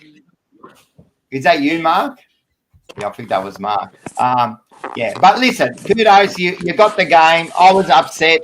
To tell you the truth, I said this last night. I walked out of the game for the first time. I wasn't as upset as other times for some reason. Like because I'm so disheartened at the side at the moment, Because you've got West Coast next week. That's why. I'm actually saying Voss is the luckiest man in the world for the next 2 weeks because we've got West Coast. I'm going to go and I want us to win and we're going to have a good time at the Sporting Globe, right? But it means nothing the next 2 weeks to me. I love seeing you guys down. It's a tribal thing and I fucking love it. But I will say this, and I said this the first time I came onto your show. The league is a better league when all 4 clubs on this show are playing better. The competition's better, right? Of course. So, it's for you guys, and I'm not a Carlton sympathizer. I fucking love it the way it's going on at the moment. But you guys got to start. You guys are going to start getting a few wins on the board. Hopefully, for your sake, it starts this week. Because I think it's deeper than that, man. Like the few wins on board, that's just gonna keep the fans down, happy for a little while. But you've heard our shows. It goes beyond that. It goes beyond that, and hopefully, we can get a few things fixed up off the field. Because they're definitely not united on the field. So can I just say also too, just for the Collingwood supporters in the chat and for the non-Collingwood supporters, Collingwood's got a player that's playing for us that's come into our team, and I'm going to call it now. I reckon he's going to make a massive difference over the next couple of years. Yep, give him to us. Who is he? Ned Long. I honestly reckon Ned Long is going to come out and he's going to be the next Tom Mitchell of Collingwood. I just got this feeling he's going to be in and under big-bodied midfielder who's just, and it's been a bit hard because we've got so many players in the same position and stuff like that. But just the way that he plays his footy, the way that he attacks the ball and stuff. He just looks like he's exactly someone that we're going to need once the old boys retire, and then once the new wave sort of comes in. Keep an eye out for him. I reckon he's going to be one of those players that's going to come into the team and then just be a permanent stay for a long time. This is why we got Andreas here with Black and White. He gives us the inside that this show hasn't had for 2 years, So we got Black and White to come on. Thanks again, man. That was a great preview with Paul Sebastiani, SEN's very own. I hope you enjoyed that, getting on with him. That was really good. That was really good. It was a nice free flowing chat, and everything just sort of like synced into what we were saying and stuff. Yeah, like mate. that. It was just a perfect preview to the game. I saw his review. He was a bit of a different mentality. I thought better not comment on it. I'm gonna let it go. But no, you can comment. We love comments. We love comments, man. That's what we do here, man. I'm telling you, man, you got to have a tough skin, man, to do this sort of stuff. And you know that you're gonna cop it left, right, and center. You keep growing that channel of yours, man. Make sure everyone jumps onto Black and White United. We'll do some more stuff. I was saying to Black and White, remember I spoke to you, we might do some stuff together, and we might have some fun and do the Carlton Collingwood rivalry. Yeah, I think it's in the books, mate. Don't worry. You just tell me when I'll be there. Done. Thanks, right, mate. Boys, go. Love your work. Have a dart now. Have a good one. See you later, boys. Right. All right, guys. This has been good. We're going to get someone else on, and we're going to go through some other games on. But this bloke here, let's get him on. This is Oz. How are you, mate? He's a great supporter of our channel. I'm telling you, one of our biggest supporters is Oz, mate. How are you going, mate? Oh, good. Cold night tonight, though. It is a cold night, mate. We have gone from but this weekend's going to be fucking hot. It's going to be great. It's going to be like 27, 28 degrees. And we're going to be at the Sporting Globe. You're going to be there. I know you are. Sporting Globe. Yeah, I'll be there. Yeah, we're going to be there and have a good time. So what'd you make of the game, mate? Let's what'd you make of the game? Mate, you're a massive Carlton supporter. What'd you make of the game? First half was okay, but the game as a whole wasn't that good. No. Very low scoring game. Yeah. It wasn't the best, it was really a poor game overall, like the weather was down. As I said, the first half was a scrap. Really, it was pretty shitty viewing in the first half. And then the third quarter, they came out. And then the fourth quarter became another scrap. You know what I mean? It was just, we were both missing goals. People kicking out on the full. Like, it was just looked like two teams that to me, they both look like 2 out of the bottom 8 teams, So, but we'll see how we go. You went to the game naturally, yeah? Nah, the tickets were sold out. Couldn't get a ticket. So I watched it at home.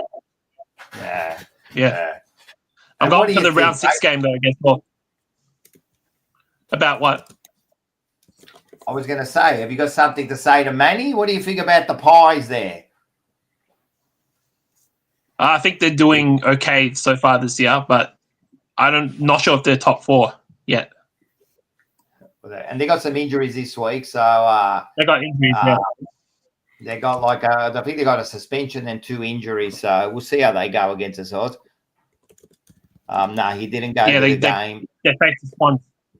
They face the Swans this week. Yeah, they face the Swans, and it's while we're here, what do you think? What does everyone think about Gather Round in Adelaide? What does everyone think about that? Do you think it's a good concept? What about you, Liam? You've been a bit quiet. What do you reckon about it? I like it. It's fun. It's cool. It's something different. Brings all the game together. Brings all the teams together. It's a real spectacle for the fans. I'd love it if they did it here in WA. That would be so cool. No, I'm a big fan of it. I enjoy it. What about you guys? Oz, what do you reckon? Do you like the gather round idea? Everyone getting together in one state and playing all the games there? Yeah, it's a good concept. I like it. Yeah, I think I'm going to go to it probably next year. Yeah. No, I haven't been before. One? I went. No, I not went yet. last. Yeah, I went last year. It's actually a good atmosphere. The whole, it's a small city, so you go there, the whole place is decked out, the whole place is going up, all the pubs are pumping every single night. You can actually go, there's a couple of games where you can go, they have 2 games, one after the other, so and you can buy tickets to stay for the whole, so you can actually watch 2 games. So yeah, so it's good. Manny, what do you reckon?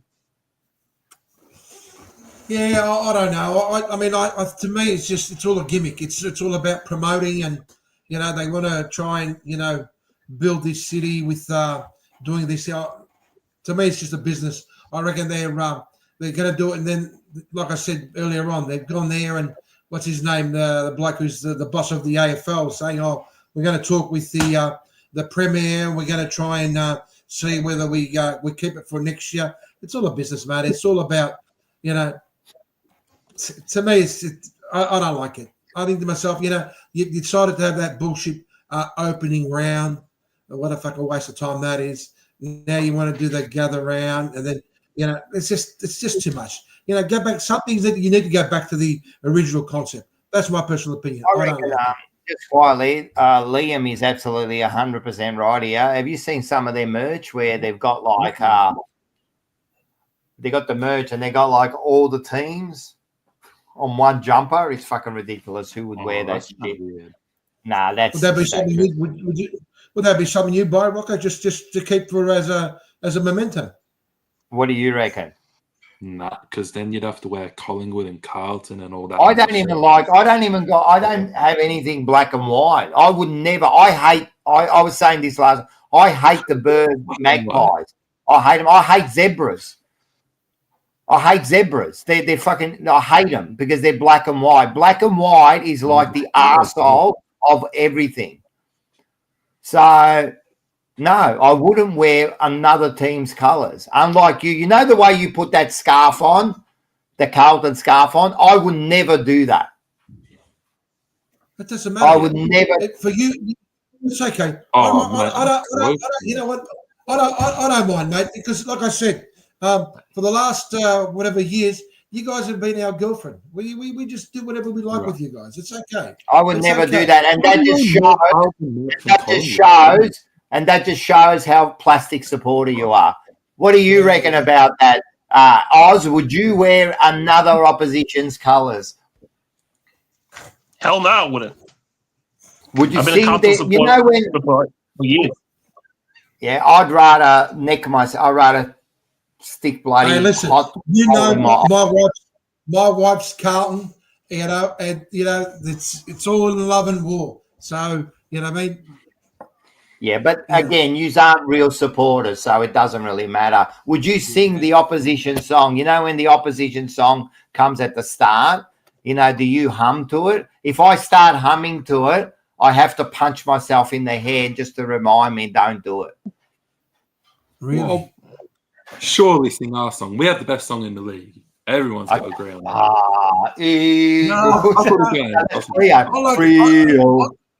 I like the GWS one. I actually like the GWS one. Yeah, the Giants. 100%, I agree. No. It's got a nice beat to it. Yeah, it might have a nice beat. I can't sing the words because it's like poison in my mouth. I can't do it, mate. Yeah, I can't do it. Like I said, when we started this Fourever Rivals, what was it, 3 years ago?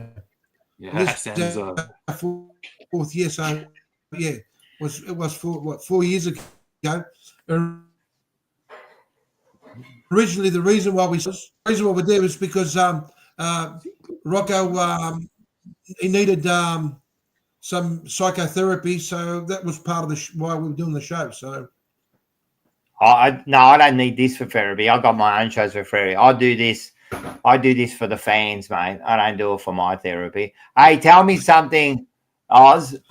What are you thinking about this week, man? What's going to happen? Can you give us a prediction and a score or a winning margin? I know you're going to say Carlton. So how much are we going to win by? We'll pump West Coast by 70 points. Oh, we got the big numbers out. I like it. You think? Oh boy. All right. Do you think then? Oz, if we win against West Coast and then we got North's not going to be that easy, right? But we're getting Harry's coming back this week. We got actually who's the new player coming in this week? There's a new kid coming in, the first gamer. Oh, fucking hell, these names, I've lost him. Could someone put it in the chat there? But anyway, if we win this week and take care of North Melbourne and then we got Geelong, are we back on track, Oz? If we win the next 2 games and then we face Geelong, yeah, we're back on track. Yeah, there you go. And it's Matt Carroll. Matt Carroll's playing his debuting, so good on him. Well done to him. And we've got apparently that Mackay's okay to come back, so he's flying over. So he should be right. And, yeah, so if we win, look, I spoke to an ex-footballer just the other day, went and had dinner, and I said to him, does it really matter if we beat West Coast? And he said, fucking oath it does. You take football 4 weeks at a time. You take them in blocks of 4. That's the way they used to play. You worry about your first 4 weeks, try to win 3 out of 4, then you start your next block and you start again. So, look, I think it's going to mean a lot to the supporters, and you just never know. Now, is that what you're saying, Rocky? Well, you got your next block of 4 now coming up. So that's all you can do as a footballer. All you can do as a footballer is break everything up into 4 blocks and just worry about that block for now. You can't be worrying about anything else. So, and this is a premiership player, so I think he knows what he's talking about. So, yeah. So can I ask you guys the question that I had in the chat? Yeah, of course. What is it? What was the question? It's from like Thursday or Friday or whatever. But and Oz, you can answer this as well. Do you guys think if you do lose to West Coast this week, is that it? Is that doors for Michael Boss? It should be. To me, it should be. Yeah. Oz? Yeah, I'd say so. Yeah, that's it for Boss us if we lose West Coast. It'll be too hard. Yeah. It'll be too hard. And who would replace him? No, well, then you got an interim coach. Yeah. Yeah. What's the interim coach? What are they going to offer? What's an interim coach going to offer? When the moment you've got someone like Voss, because I think the problem here is we seem to be saying that it's the coaches. But at the moment, I think it's your players. There's no. I mean, you take Cripps away, and that's it. That's the end of the game. You take Cripps away, that's the end of the game. That's it. Again, nothing about the game. You just talk through your ass. But at the end of the day, how about you have no understanding of it. You have no understanding of it. Big tug of Vaseline for things. Oh, shut up, Hansen might be man. You want to have a serious conversation, and then I'm just reading in the comments. Ash Hansen. Oh, you're telling me to shut up? Ash Hansen, maybe. Might be interim coach.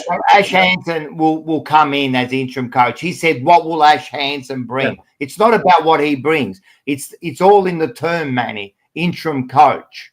So what happens is if you sack a coach, you've got to get someone within to run the club for the rest of the year, right? You don't go and get you can't go and get another coach because they're all employed, right? So that's the first thing. As far as like who comes on and that, well, then you do a process. As far as you say it's not the coach, right? He's had a good crack at it. You've given him almost 4 years. Are we any better than we were 4 years ago? You'd have to say no. So then when you say... You've still got the same players. You've still got the same players. What do you mean you've still got the same players? You've still got the same players. You apart from just talking about you got Harry and you got Charlie and you got Cripps and you got no, we don't. Doherty and you've got the reality is these players are not. We got some new players coming in. Yeah, we have. We got some new players coming in. It's not just them, but again, he's talking shit. But it's exactly what I said, Manny. So why it's exactly what I said. You said, it's not the coach. And then you go, but you got the same players, right? So that's exactly right.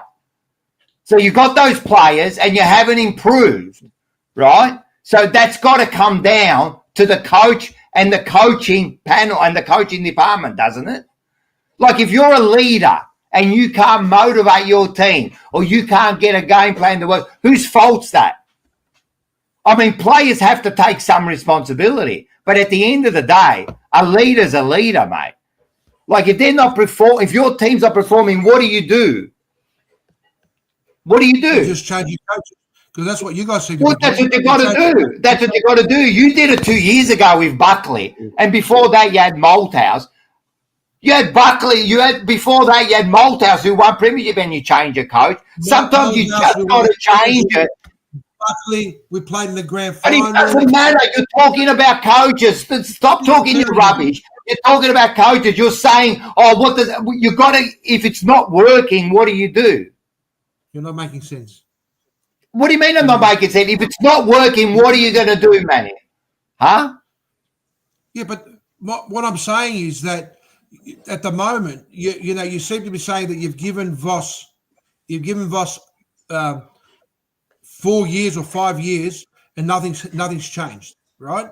Yes. So my question is, okay, so you're now 0-4, and then you're waiting to see if you're gonna beat the West Coast Eagles to whether to say, you know what, I reckon you guys can lose the next 4 or 5 games. I reckon Voss will still be there. No, well, you don't know what you're talking about because there's already been rumours, and I know I've heard a lot more than you. So you've got no idea what you're talking about. When Graham Wright is going into the coach's box and overlooking the coach, there are jungle drums that are beating. So don't give me like you might win 3-4. What would you know? You might win 3 or 4. At the end of the day, there's got to be change. If it keeps going the way it's going, it's got to be changed. So if you lose to West Coast and you start 5-0, I'm telling you now that Voss will be very lucky to survive. It's simple. What do you reckon, Mark? All right. Can he hear us? Mate, I'm not quite sure if I'm actually. Can you guys hear me or not? Yeah, we can hear you now. Sort of, yeah. Nah. They can't hear us. All right. Anyway, Oz, thanks for jumping on, mate. You're a star. We're going to see you on Saturday, yeah?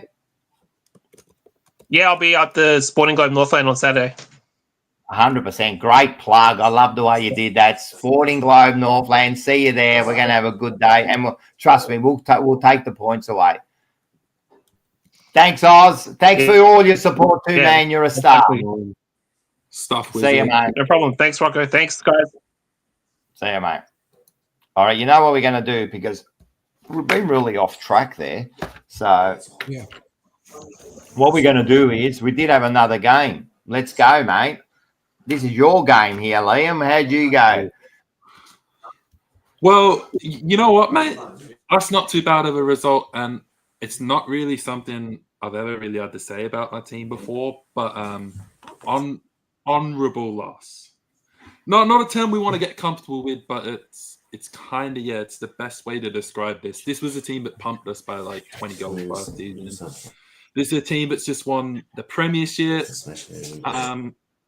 Jeez, I've lost it with that comment, sorry. But yeah, so they pumped us last year. Rocco is promoting Gunners. Sounds like a fucking tosser.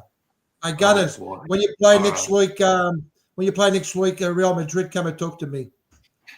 I'm telling you, that was the comment of the week, mate. I wrote a crap in my hand. But then again, I don't expect much from her. Anyway, let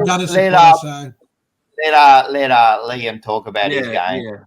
Like I said, this was a game that could have been bad for us, but that's a pretty decent result, And then, well, what did we get? 13 goals on the board. Like that's really good effort. I think even Seba mentioned it before. The young guys were impressive, and Sammy Lawler's showing why he's the number 1 pick and winning the Rising Star for the minute, I would say.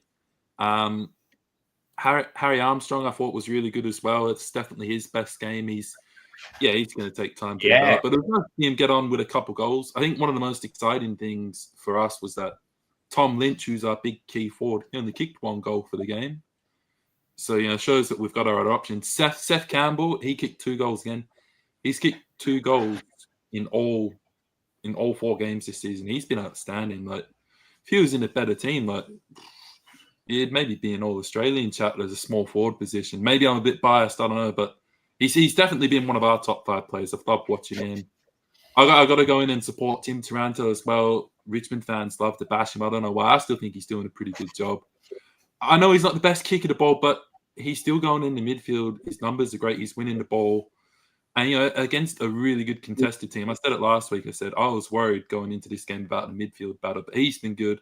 And same as Jacob Hopper as well. Again, another guy is in a top 5 for us. So, yeah, there's a lot to like about that game. Yeah, I don't like using the term honourable loss, but that would be the best way to describe this game. I think with you guys, where you're at, you like using a different position to where we're at or where Collingwood at, you know, like again. So honourable loss is actually something you can use that Richmond can use this year. You can't use it forever, but this year, to do things like that, what do you expect? You are actually, I mean, you were at one stage, we're getting pumped by him, and then to come back, show some fight, and some of your kids playing well. Yeah, you did all right. Yeah, that's what I've said. This year we know we're going to be down there, but we're building towards the future, and yeah, it's really exciting when you see these young guys do it, give us glimpses of what we can do, and yeah, as you just mentioned, you know, that game, I think it was nearly out at 10 goals, is maybe 50 points or something. Yeah, but we fought back. It could have gone the other way. It could have been another 80-point loss like the week before, but no, we fought hard. We stayed in the game. Yeah, we'll take the positives. Take the positives. Did you see it, Manny?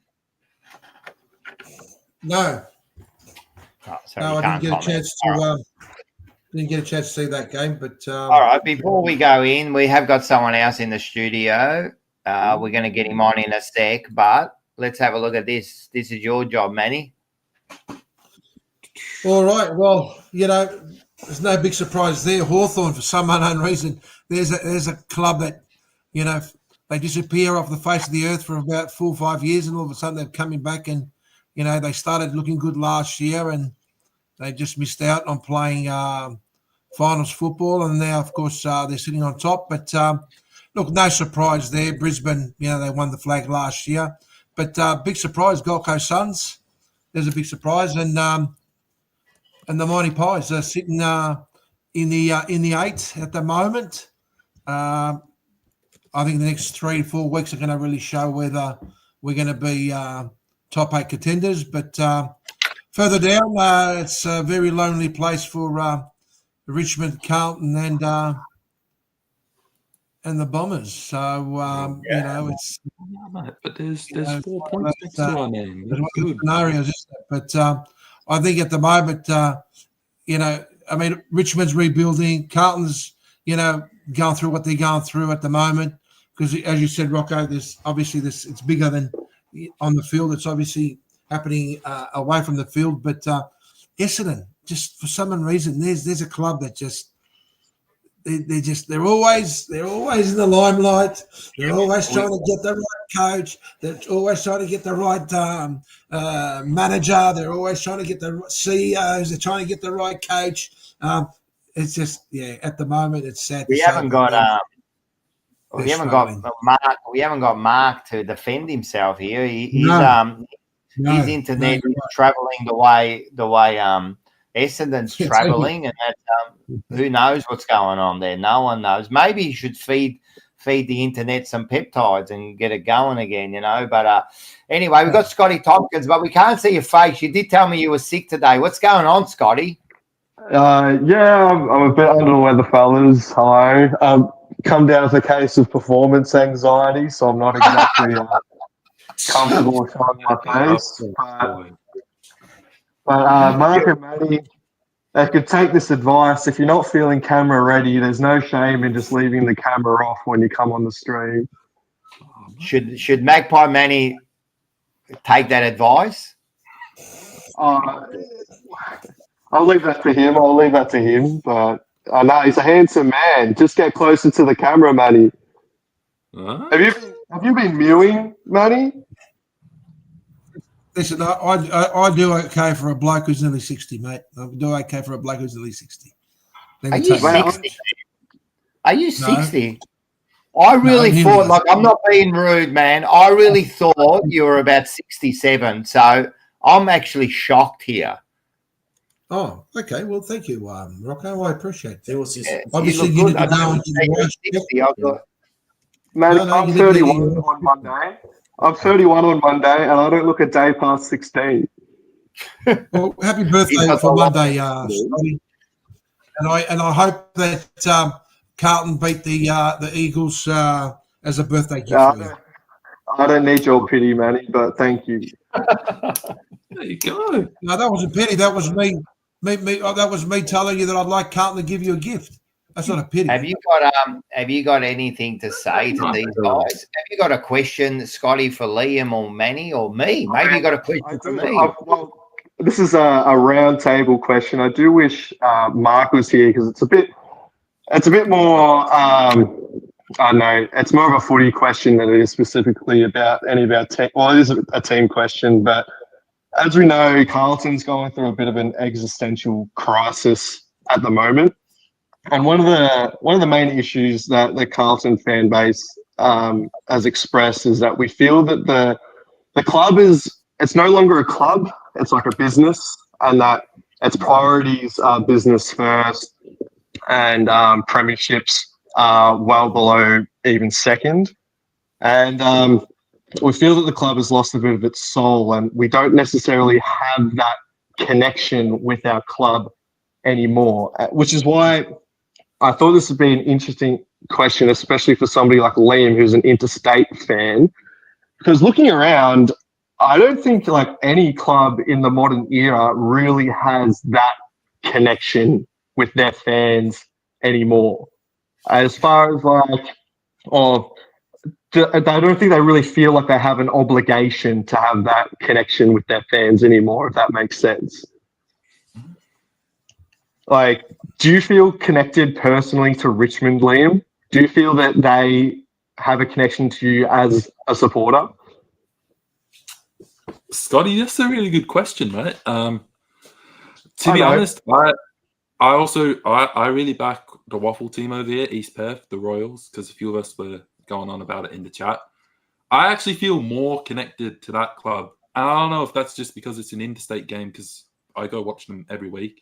I'm at the Royals games every week, whereas obviously with Richmond games, every time they're in WA, 100% there. And I have travelled across, there numerous times to go watch them in Melbourne and stuff. But yeah, it definitely is harder to connect to the club. Again, maybe that's just being an interstate thing, but I'm not sure if there's that much connection. I think the biggest difference, if I compare it to say like a waffle club, which is the league below AFL, compared to an AFL club, the AFL club is at a level where it's so professional now, and you don't really have that sort of access. It's kind of like, we're a business. We're running this club as a business, and that's how it is. Whereas, with the lower level clubs, it's kind of like we're for the fans. Well, that's the kind of the conclusion that I came to, Liam, because at least in the VFL days, these were suburban clubs, and everybody's kind of passion and their love for the club was locked in generations before they were even born, because that was, their local team basically, or like the equivalent of the Royals for you. So yeah, well, I know Manny wouldn't have a fucking clue, but Mark, do you feel like any connection to Essendon as like a club to personal basis, or is it simply transactional for you? Like you just buy your membership and go to games? Can you hear us, Mark? yeah, I can hear you, boys. Yep, Ah. clear. So did you get the question from Scotty? Now, what was it, Scotty, mate? Bring it on again quickly. Ask it again, Scotty, because I think he's having a bit of trouble. Ask him again. It's okay, Mark, because unlike other people on this panel, you won't just bail out halfway through the show. You'll come back if you absolutely have to. But Mark, do you feel that there is a personal connection between Essendon and its fans, or is it transitioned into more of a transactional basis where you're just happy to buy your membership, your merchandise, and go to games? Oh, fuck. Come on, Scotty, mate. Come on, mate. That's a harsh question there, buddy. Was what you're trying to say is that what I just buy merchandising to support my club and not go to the game? Is that what you're referring to or not? No. That's not at all. Aren't you listening? I'll explain it to him in slow terms, okay, Scotty? Oh, right. Because you're a bit too intelligent for everyone. He was saying, because he was asking Liam about he's an interstate supporter and has he got a connection to the club or is it just monetary? Like, do you feel connected to the club? Does the club make you feel part of them? Or does it, in recent times, does it just feel like you're just a customer now? Was that correct, Scotty? Yeah, that's it. Fuck, mate. You're getting a little bit too technical here now, Scotty, mate. Technical. Bro, come on. Oh, God, we asked Liam and he gave us a proper response and you can't. What about you, Magpie Manny, then? I'm not going to respond to that, mate. Because Manny is purely a transactional supporter. Thanks for the question, Scotty. And happy birthday for Monday, mate. But look, at the end of the day, it's a choice that we make to support the club we support. It's a choice we make to love the club that we love. And look, at the end of the day, that connection that you want to feel with the club is entirely on how much effort you want to put in with the club and then hopefully get something in return. Now, you know, some people like to go to a game, just go and watch a game with a family member, with a friend, with a mate. You're wrong. You're wrong, Manny. You're wrong. You're wrong there. You're wrong. I'm sorry, Manny. No, because what you're describing is purely a transactional relationship. The vibe that I want to get across is that it's a two-way street. Because we're giving everything to our club, and our club doesn't give anything back.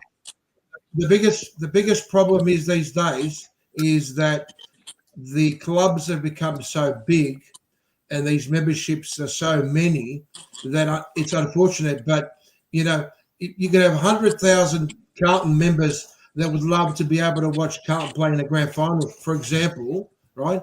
And not all 100 will be able to get that opportunity. It's just the way it goes. I mean, at the end of the day, that connection is how you feel. I mean, you know, I think it's very difficult to try and that the club's going to give you, you know, what is it that you want them to give you? What you want them to tell you that they love you, or what? I don't know. To me, it's just you follow the team, you love the team. Scotty, if I got an email from Carlton saying they loved me, I would be wrapped, Matty, of course. Scotty, seriously, that question's way above them too. You shouldn't have asked them. I mean, Liam answered it perfectly, and he's felt more connection. He felt more connection to. I think it's a stupid question, but you know, it's not a stupid question. You know, it's a very. We'll just It's a very relevant question because everyone else. It's a question you don't answer it. Let me just finish here. Let me just finish here. Fuck, Manny. When you have no idea, you don't do no research. You come on 5 minutes before the show. Shut up. Liam said it perfectly, right? Liam just said this perfectly. He felt more connection to like the local club than you do from a big AFL club. And I think lately the big AFL clubs are getting more and more disconnected with the fans because it's become more about just the money, just the sponsorships, and that connection that really makes a football club is slowly disappearing. And if you don't feel that, that's because you've never been part of it. But we at the Jumper Punch make the fans feel more connected than sometimes the actual Carlton Football Club do. I'll give you an example. We used to be able to walk into the ground and watch training. Now you have to register. See, there's the difference. You know what I mean? So because you're part of that club, mate, you feel like this isn't just a business. This is as I said, this is a family. And in recent times, clubs, I think supporters and clubs feel more and more disconnected. Liam, you were about to say something. All right, yeah. No, I just wanted to add one more thing to this discussion about being connected to the club. I actually feel more connected to our fans, if that sort of makes sense. So we spoke about like stuff like this, what we're doing now, things like AFTV. Yeah. I actually engage more in stuff like that. Like I think I mentioned it last week, the Big Footy Tiger Cast. I watch their content all the time on YouTube. Yeah, I'm in the Reddit groups. I'm in a few Facebook Richmond groups. I connect more with that stuff. So I feel my way of connecting with Richmond is more through our fans instead of directly through the club. I don't know if that makes sense to you guys, but It makes perfect that's sense. more of my connection. And I think that was You've never had any direct. You've never Is had. there an You've really, obligation? no one's got. wait a sec, one at a time. The club. Hang on. Who's going first? Who's going first? Let's let the guests go. Scotty first. Let Mark talk. Go, Mark. What were you going to say? It's all about the money at the end of the day, mate. So they can't ask me questions about merchandising and stuff like that. Yeah, you buy your merchandise, it goes to the club, and it builds their business. But you know what you were saying, Ling, about the fans. Yeah, well, you stick to your fans and you continue being with your fans. You know, the club doesn't care about you at the end of the day. And that's the problem. That's what we're saying, Mark. It was never like that. Well, it was never like that, and that's what it is. Stick with your fans. Yeah, and all right, and it might be like that. It might have these shows, but we have, but it might be like that. Just want your money. Yeah, I know, and it might be like that, but that's wrong. And this is what's the problem with it. That's the way it is.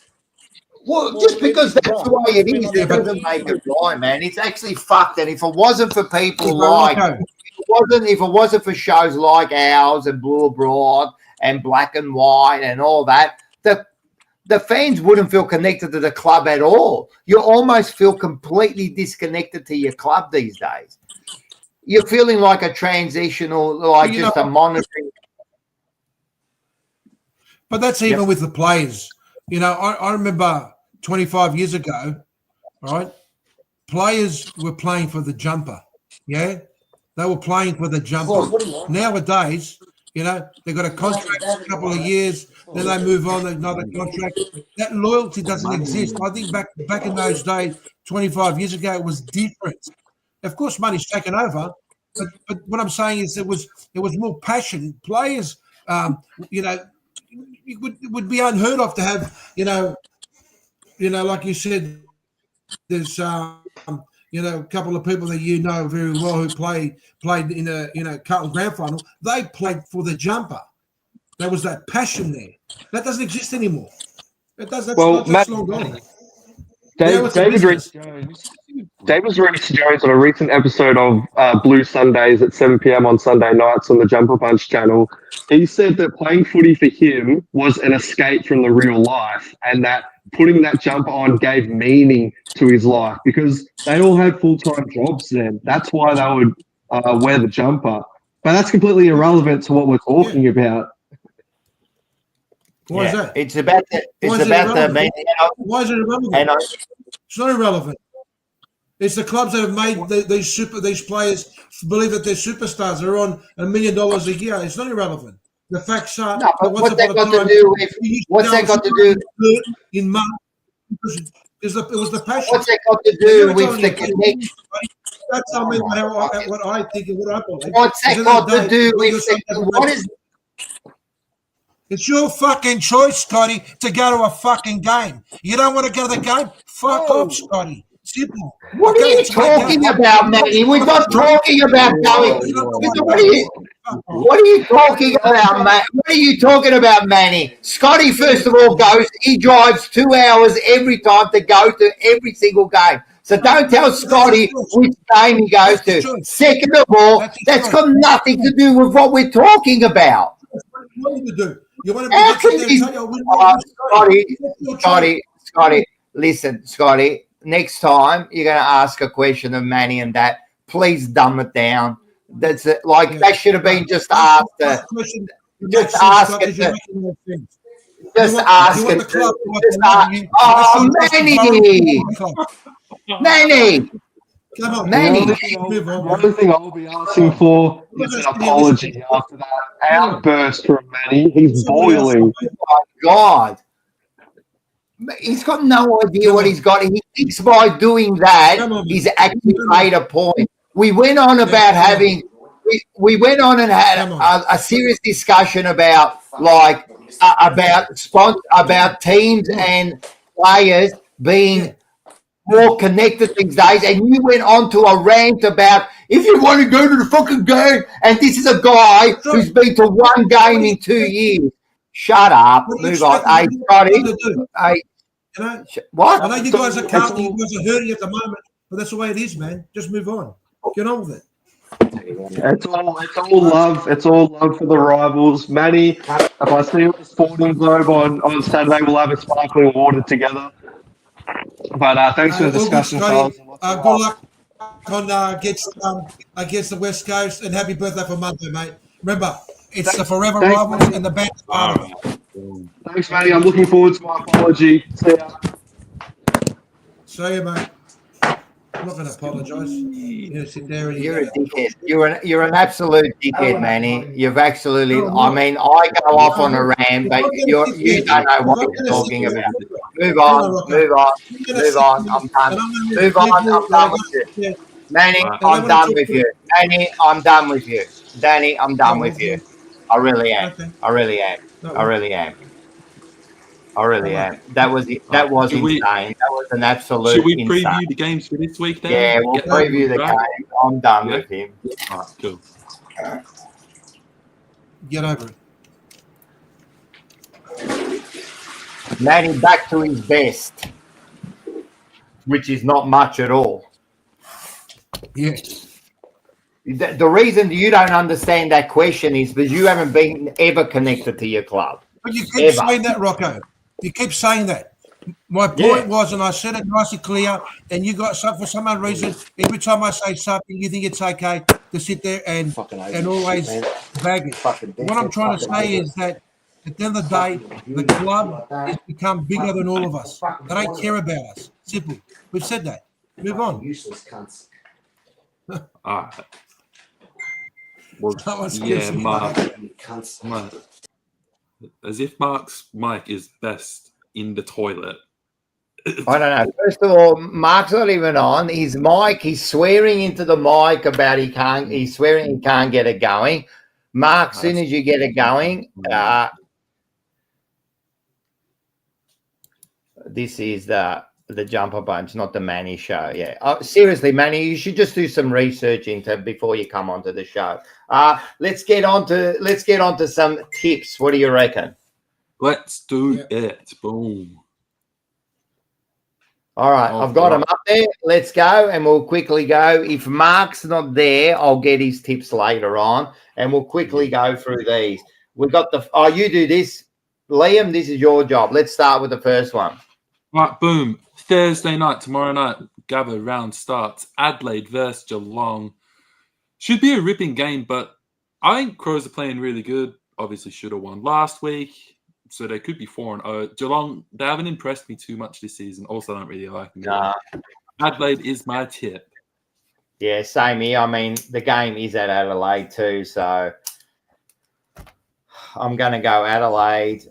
I'm sure that Manny will go Adelaide, or we'll ask for Mark's tips later on.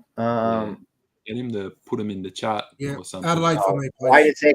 I think we got Mark back. Let's get him back on. We got Mark on. Fuck. Fucking fuck. Oh, no. Fucking fuck. We've been troubled. Did you see that? He didn't know the mic was on. He's just going flat out swearing at the mic. Oh, boy. He's had a bad night, Mark. He's had a bad night with that I'm internet. previewing the games. I'm actually previewing the games with you. Fucking, I'm done with this. Fuck. That was the best, man. That was the best, man. Can I sit here and preview? Yeah, join in the preview. We're going to do the previews. You could be Mark. Oh, fuck. Oh, fuck. All right. Who are you going to pick for Adelaide, Geelong, Mark? North Geelong. Oh, geez, mate. This is no good. All right. But All right, so Saigon- Mark's got Geelong. I reckon his tips are going to go downhill this week for some stupid reason. Next one, Liam. All right. Next game, Friday night. This is your game, Manny. Collingwood versus Sydney. As a few people have said, I don't think Collingwood are going as well as you guys think you are. I think Sydney bounced back to form really good last week. And I like their chances in this game at a neutral ground. I'm going to tip Sydney. Yeah, I'm picking Sydney too. As I said, there's three main players out. Houston, that little dweeb that runs around the front there, whatever his name is, Schroeder, whatever Dennis his name Schroeder. is. Schneider, whatever the fuck his name is. And also, who else are you missing? There's one more, wasn't there?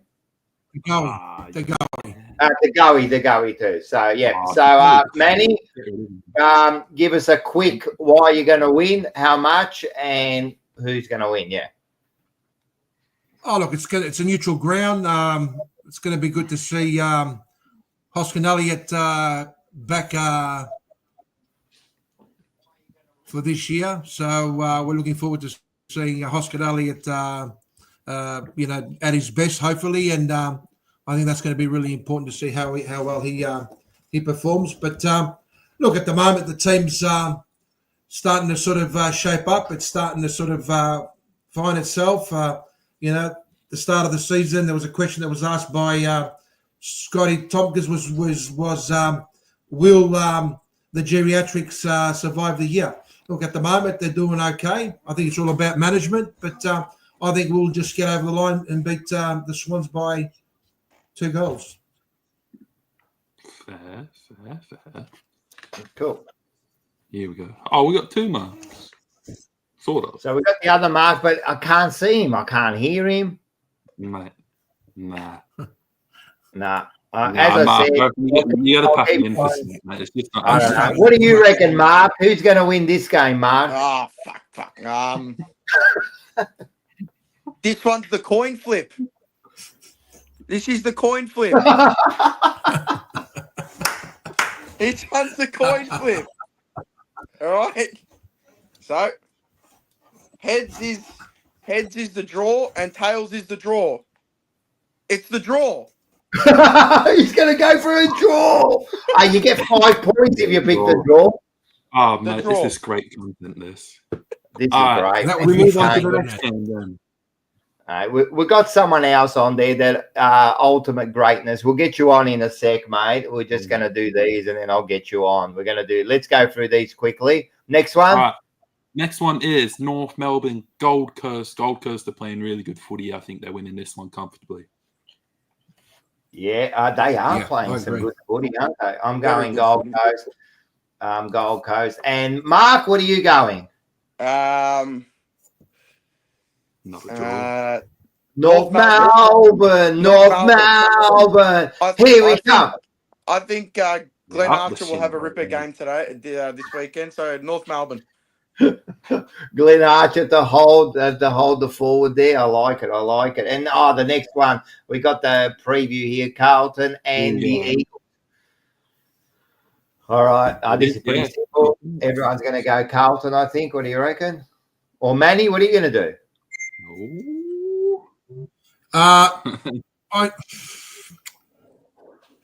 You know what? I'll go Carlton. All right. So, and Mark, I'm what really, are you going to really do? thinking about. You know what, Rocco? I'm gonna go smart here. I'm gonna go with my brain here. West Coast. West Coast.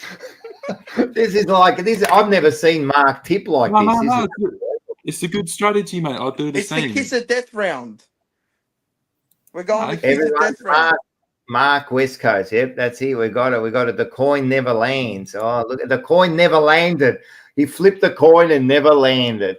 Next one, Liam. What do we got? Next one. This is actually a pretty good game. Western Bulldogs versus Brisbane. It is a good I think game. they're all a bit upset it's at Norwood Oval, but either because they've got crappy Carlton West Coast games at Adelaide. But anyway, I think Brisbane is looking really good at the moment. The left hook there. Did you Have see you not that? seen that about them whinging about? There's been a few people saying that they've got the 2 worst games at Adelaide Oval, and the premiers have been shipped off to Norwood. I'm not. I haven't just pulled this out anyway. Go do a search. I promise you. But as for the tip, Brisbane. Yeah, I'm going Brisbane too. Manny? Yeah, Brisbane for me. Brisbane. And Mark? Fitzroy for me. Fitzroy. He's going Fitzroy. He's bringing back bloody Bernie Quinlan. Bernie Quinlan to kick six. Bernie fucking Quinlan. Didn't he win a He's going to Brownlow? kick six from about 60. He's going to kick six from 60. Did Bernie Quinlan win a Brownlow? Hey? Oh, that's a good question. No, he never. No, I don't think he won a Brownlow. No? Nah. Richard Tambling did. Yeah, Tambling was what a pick that was. What a player. I love that, mate. Mate, Right. him, what a pick. What's next? My Bombers. Oh, I just did a quick search. Bernie Quinlan did win a Brownlow in 1991. Thank you. I told you. There you go. Quinlan won a Did too, Brownlow. so brilliant stuff there, mate, because I've got no idea who he is. But Told you Bernie Quinlan, he was called Super Boot. on that one. That's He was my called- cousin. He was called Super Boot, man. He could kick the ball from 70, man. The bloke was a mate. He was a gun for Fitzroy. I will have to take There your you word go, for it. mate. He Next won game- it with Barry Round, apparently. Yes, here it goes. Yes, Yeah, it's there you go. Barry Cable. Brown. There you go. Yeah, Barry All right, Cable. there we go. Oh, we got Owies to kick a bag. Shit. All right, next game. All right, the next game, I wish we had real Mark here because it is his team's game. It is Melbourne versus Essendon. I think Essendon are a good chance. I don't like saying it, but Melbourne simply have to win. They can't go 0-5. They're in the same spot as Carlton. They can't lose again. I think Melbourne will get it done, so I'm going to tip them. Oh, I like it. I'm gonna tip Melbourne. What about you, Marco? Es- No, what about you, Manny first? Manny first. Oh, mate. Essendon for me. Essendon. And then, Me. far out. This is a tough one. This is a very tough one for me and my Bombers. But I went to watch them train the other day down at Tullamarine. I went for a surf with Zach Merritt. But I think the D's will get it done in a very large Oh, he's going to get his own team. 23-goal win to the D's. Petrarca kicked 10. Mate. Let Oliver play well. He's in your fantasy team. All right, good stuff. And then we got this is your game, Richmond versus Freo. Wait, did we get Manny's tip for that one? Oh yeah, we did. Yeah, he did. He said Yeah, Essendon. my bad. Sorry, Manny. Yeah. So this is my game. Yeah, Yeah, Richmond Essendon. Fremantle. So a quick little chat about it. I actually think we're a decent chance to this one. Thinking about fantasy again, Fremantle have cooked me with all their players going out, particularly Luke Jackson. But that does mean that probably Sean Darcy or Liam Reedy's coming into their team. Sean Darcy's not 100% fit, and Liam Reedy has played 6 AFL games. So Nate should have a big day. Hopefully that helps us out in the midfield. I'm interested to see if McIntosh comes in with a tag in this game.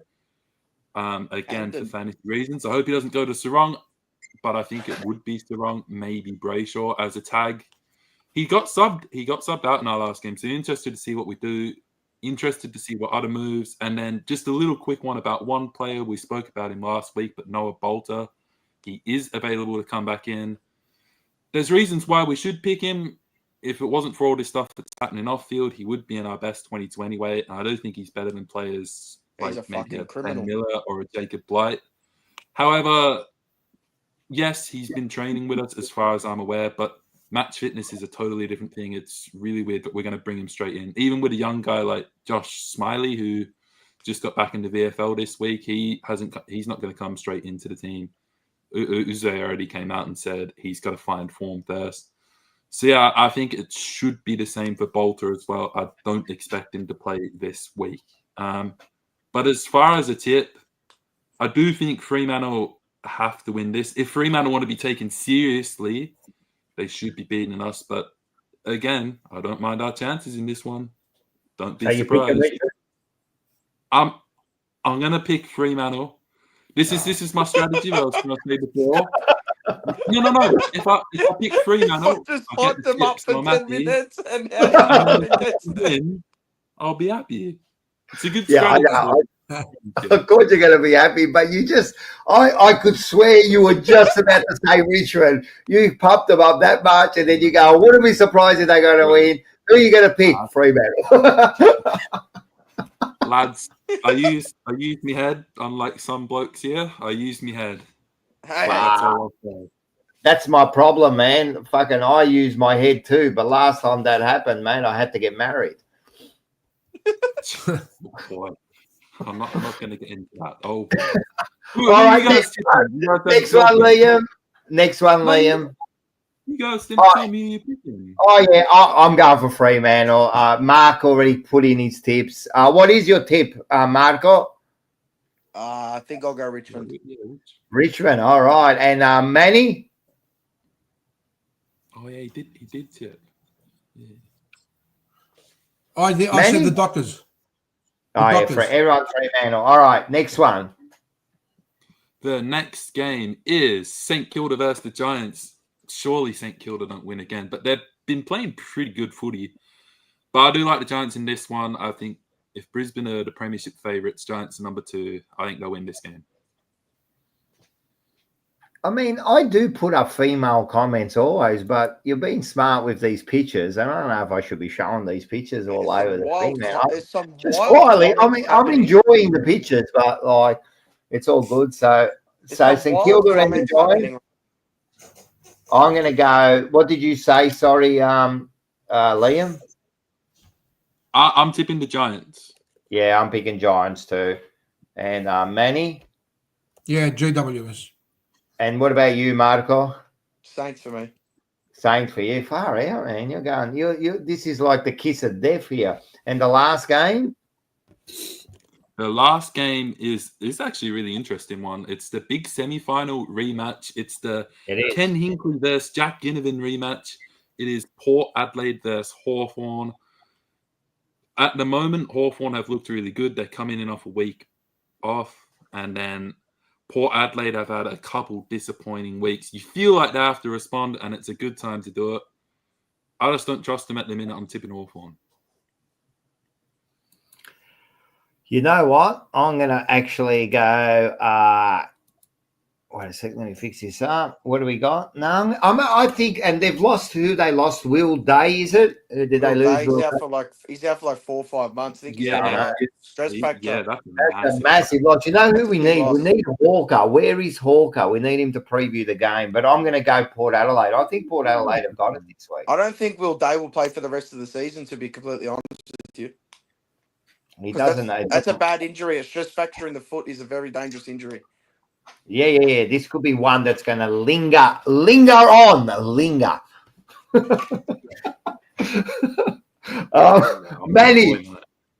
Manny. Hawks. Oh, and what about you, Marco? I think a few Hawks will drop from the sky on Sunday in the graveyard shift. So I'm going to go with the Port power. All right, nice. Mark has tipped Port in the chat as well. So, no, there is no Mark in the chat. What are you talking about? We've got Mark right here. I'm right here, mate. Right here. What are you trying to say here? This is going to be. I think alike. All right. Rocco? Have you got the tipping results up? I don't really want to see because I'm a thinker, but I have, and here they are. Look at that. There you go. Look at you, Mark and Manny. Look at both of you blokes, 24. I hope Mark's tips go down, man. Look at me. Look at me go, guys. You're killing it. You're killing it. And Liam's on 21. The peptides this tipping competition. So we got that going. So that's perfect. So well done. And I think Mark should get 0 tips for this week for not being here. Yeah, he gets. Well, we've got Mark's tips, and we're going to do they're called Mark's tips. The what are they? Tips of death. The Mark's tip of death. Yeah. You should have flipped a coin on every single one. True, I should have done that. I tipped it for the Sydney and versus the Scum. You got a draw. You know you get 5 for that. My coin had the draw and the draw on it somehow. I don't know. All right, man. Thanks for coming on, Mark. I'm sick of you. I'm going to get someone else on. Hey, guys. I'm going to get someone else on before we say goodbye. And here we have another. These Magpie people are attacking me, mate. Ultimate greatness. How are you, mate? Yeah, doing right yourself. What have you got to say? Have you got anything to say about your Pies, about the Blues, about any discussion we've had? Anything? The stage is yours. Yeah, I mean, obviously we're playing Sydney this week. Again, probably similar to last week. I'm kind of nervous going into this one because I know Sydney are a very fast team, so I'm sort of like worried how we're going to combat that. And when you have Schultz, who you know works pretty hard, I know DeGoey wasn't probably 100% given that he obviously had his injuries. But all in all, and then obviously Houston's a huge out. Yeah, I'm sort of hoping, will Hoskin Elliott. I know I've had big raps on Ed Allen as well. And I'm trying to think, and I think Lockie Sullivan's probably the next one to come in if we're going to do a like-for-like replacement for Schultz. So, yeah, I mean, I think obviously it's going to be competitive. So either way we go, it'll be interesting to see what the result is. But I think with the start of the year, I think what are we 3-1 at the moment? So if we drop one here, I'm sort of not too fast. But at the end of the day, we're definitely going to be competitive this week. So we'll just see how it goes. Yeah, it's going to be tough. It's an away game for both teams, so I don't think there's an advantage there. Collingwood do travel well, as they always do, so that's one advantage to them. But I think, as I said, the 3 outs are big outs for you guys. I mean, DeGoey, yeah, he might have not done a lot, but he kicked 2 goals, and he's always dangerous. And then you got Schroeder, I don't know. Yeah, Schultz. Sounds like a German bloody, like in the bloody, in one of those comedy things. But he's definitely like very lively up the front there. And the other one was, and of course, Houston in the back line's been good for you guys. So, so it's going to be, if you win this game, this will be your best win of the year so far. Yeah, I would definitely say that. I mean, because, I spoke about the Port win a few weeks back in the sense that it was great to have that win, but that's when we've had every year pretty much. So it's like, for, someone that's been pretty consistent with it, I'm wanting to still see something a bit different. And, so hopefully we get the win against Sydney because that is a side that we have lost to in the past. So if we can turn that around and, maybe that's the sign where we go, no, we are going to be better than what we were last year and can't obviously get too much better the year before. But I just reckon that we'll just see and time will tell. But sort of not really expecting too much. But just hopefully we get the win. Yeah, that's it. Hey, listen, I just want to say I love our chat. Mate, I'm just laughing at the comments out there. They're killing it tonight. They are just on fire. And Gunner, you've been like funny bloke tonight. Man, I can't even put some of the comments, but they're there for my amusement. So, one more before I let you go there, Ultimate. We did have, because I asked this to Magpie Manny, he couldn't give me a good answer on that. With the fans and the club, because we discussed this last night also, with the fans and the clubs, do you feel like you've been following your team for a very long time? Yeah, been going to all the games, member and all that. Yeah. Is there a bit of a disconnect in recent years with your club, or is it different with you guys? Like, how do you feel about it? I mean, I definitely feel it's been a lot better. I think ever since we had the I don't know how you put it, but a change of era. Ever since Graham Wright came in at the end of 2020, I think it was. Basically when Eddie left. Graham Wright came in. I think that was definitely the change. And then you had Fly come in, then Fly was obviously the coach, and then he obviously made his moves. And then obviously now that obviously we have like players that have taking the role of what Jason Lepage has been doing as being the list manager. I feel like we're sort of I feel like last year was a bit of a hiccup and stuff. So there was a few things that we just needed to sort of trying to think of what the right word is, but sort of not like a clean out, but we sort of the things weren't they were far from bad, but things weren't perfect. So we sort of smoothed out the edges. If that makes any sense. Yeah, but as far as like the fans and the way you connected to the club, because I've been following it a long time, and you know what I mean, I just feel like in all the whole, it just feels like there's a disconnect. And if it isn't because of like fan channels like ours, and you guys have got a few, and you know what I mean, and we're talking about the Arsenal fan cams, which absolutely connect everyone together. If it wasn't for them, I feel like the clubs have moved away a bit, and the fans almost feel like they're not really part, and we're the ones that are bringing everyone back together again. You know what I mean? Is that how you feel, or do you feel it's different? Like, I don't know. That's how I feel. Yeah. I mean, there's definitely room for improvement for sure. Like, I mean, to say, but I mean, it's obviously. Because I mean, even with like our training ground and stuff, like there's literally one half of the ground where there's not necessarily shade and stuff like that, but you've at least got the actual headquarters using the shade to basically cover half the ground. But if you sit on the other side, if you've been to the AIA center, you know like what I'm talking about. But on the other side of it, there's just no like shade. There's no, So basically, for people that go there, especially for someone like myself, I would go there for training sessions because, I do like content and I would like record. There'd be things like making, I guess training sessions during the week a bit more of a social event sort of thing, rather than just like, getting fans involved rather than just being like, oh, we're just here to train and we're just gonna have the guys in the park sort of thing. So to get, so basically to get that in a sense where, they could improve in that sense. Yeah, there's definitely some avenues that they can go down for sure. But it's also. Yeah, I mean, even training sessions as if it's not probably like a game day because it wouldn't be too like cost effective because how many people are going to be turning up to a training session? But if people are turning up, who knows? As I said, he's definitely.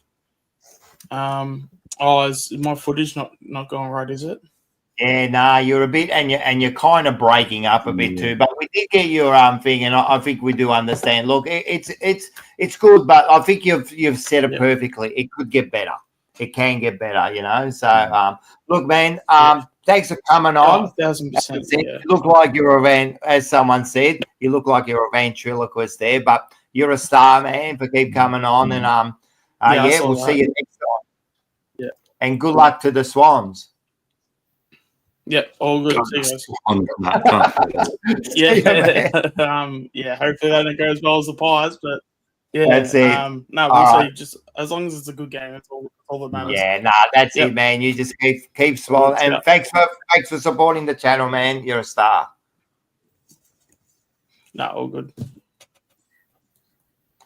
All right, mate. We've been having, except for us three, we've been having technical problems with everyone. Like Mark could not just get on tonight, mate. He could not just get on tonight. Everything's been delayed. I'm getting everything about 3-4 seconds delayed, and it's just not a. Don't know what's happening today. On my end, everything's been perfect. Like so, it must be StreamYard. Who knows? But do better, StreamYard.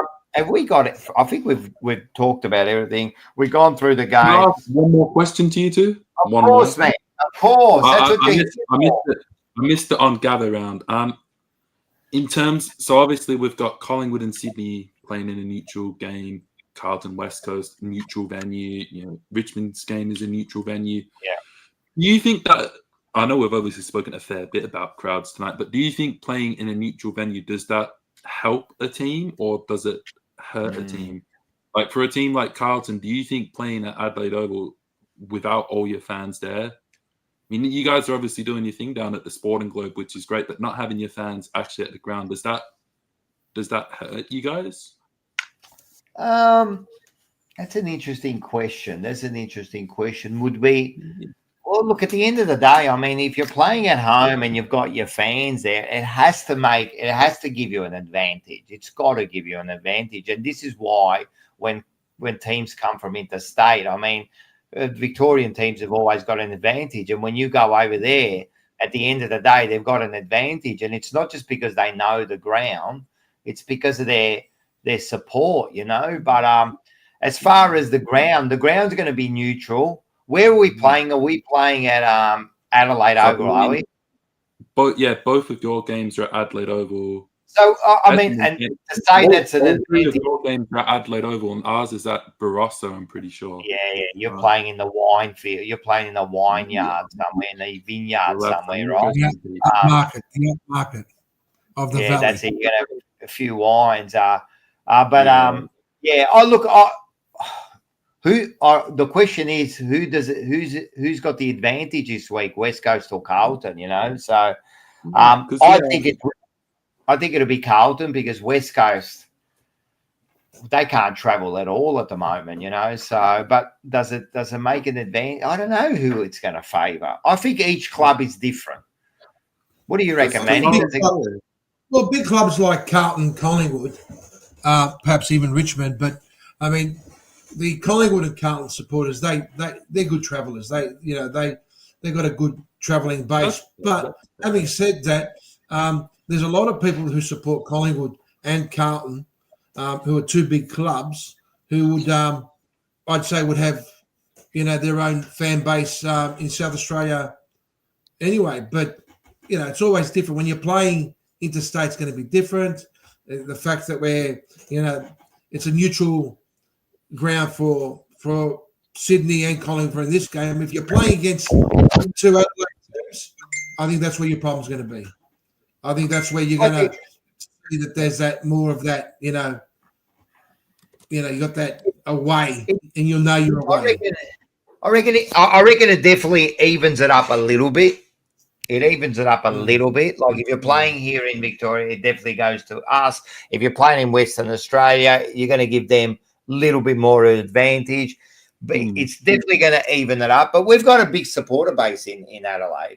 Probably Adelaide's our second biggest. I think Adelaide's our second biggest. Like we've got. Remember, we had Sticks and Bradley all come from Adelaide. We've got a massive Carlton support there. You've got a big support base in Western Australia too, just quietly. You do actually, yeah. But you're spot on because I was obviously looking at our game. I was thinking I'd rather play Fremantle in Adelaide in the neutral ground than come over here and play opposite. Yeah, 100%. It would be harder for us to win here than it would be against them over there. Yeah, 100%. They're not traveling too well. Fremantle. No. So I don't know. And you're right. You've got a chance. But No, listen, if you had to play him, like you probably prefer to play him at the MCG, but if you got that sort of a choice, I think you're doing well to play him in a vineyard somewhere. Yeah.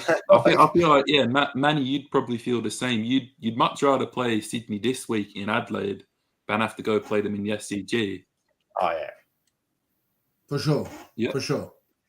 But, 100%. But then again, it's, I would have preferred to play them in the MCG.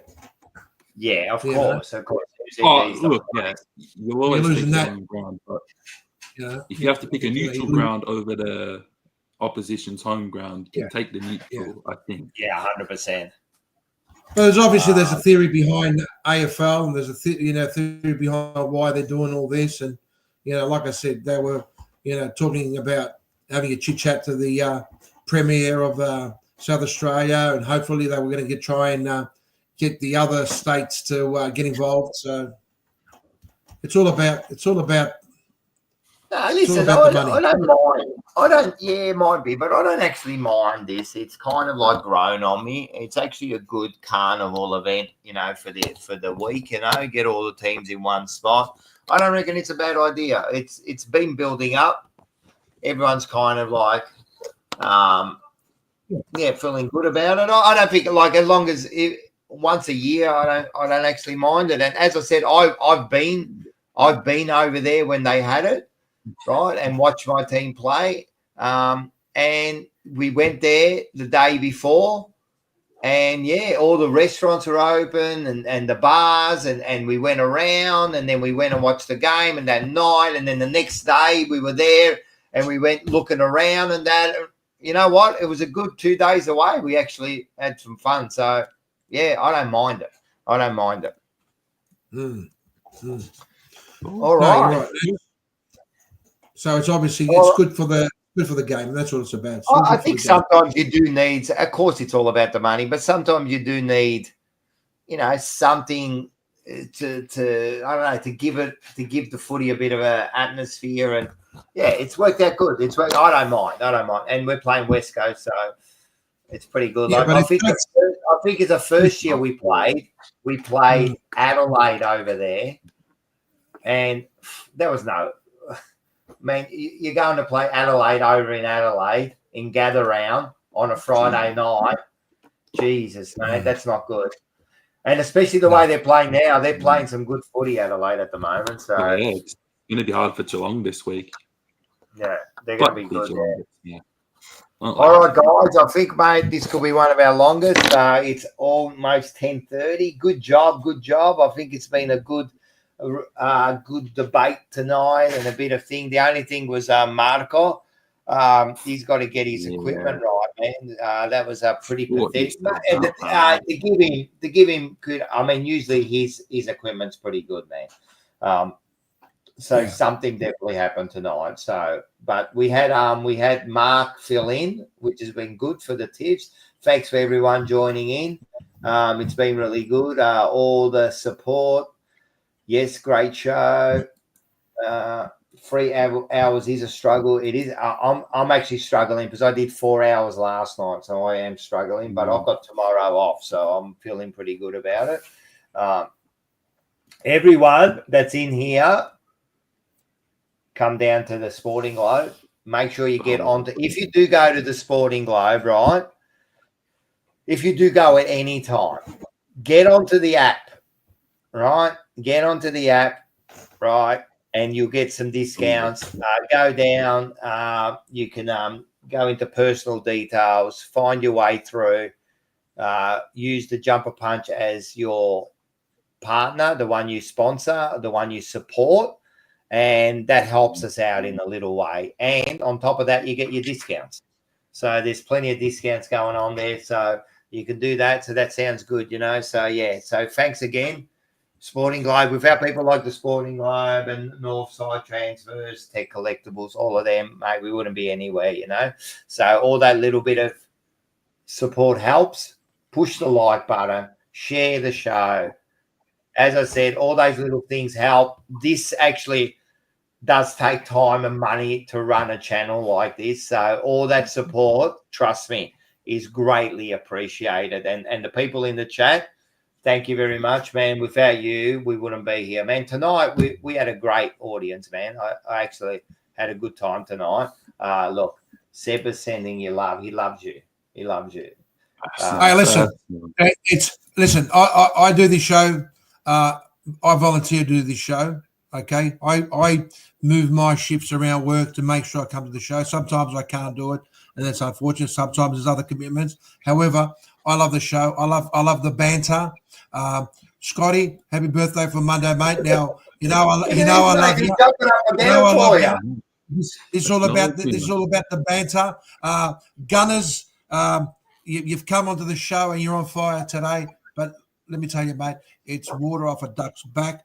But you know what? I like the fact you're there. I like the fact that you think you're firing me up. But that's just the way it goes, mate. It's all about having fun. If I have offended anybody out there, well, shit happens. I do apologize. And as a famous boxer would say, I love yous. I love you all. And happy birthday to Scotty. Scotty's going to be there doing some video this week for us. So we're going to put out some good content. Again, check out that there's going to be a preview and then a review by Sebastiani, man. He does a great job. Tomorrow morning, make sure you do catch that interview. I recommend everyone watch it with lead judges. Gives you a good insight into what we do and how sport is around the world. So that's going to be a great interview. I'm actually looking forward. I listened to like 10 minutes of it before the show. I can't wait to listen to the rest.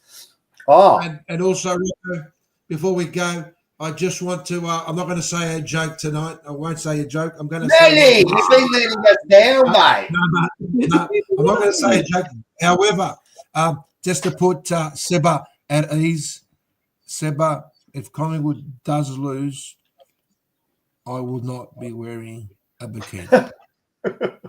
Okay, that's weak. Okay, honestly, that's probably a good thing. I just don't want people.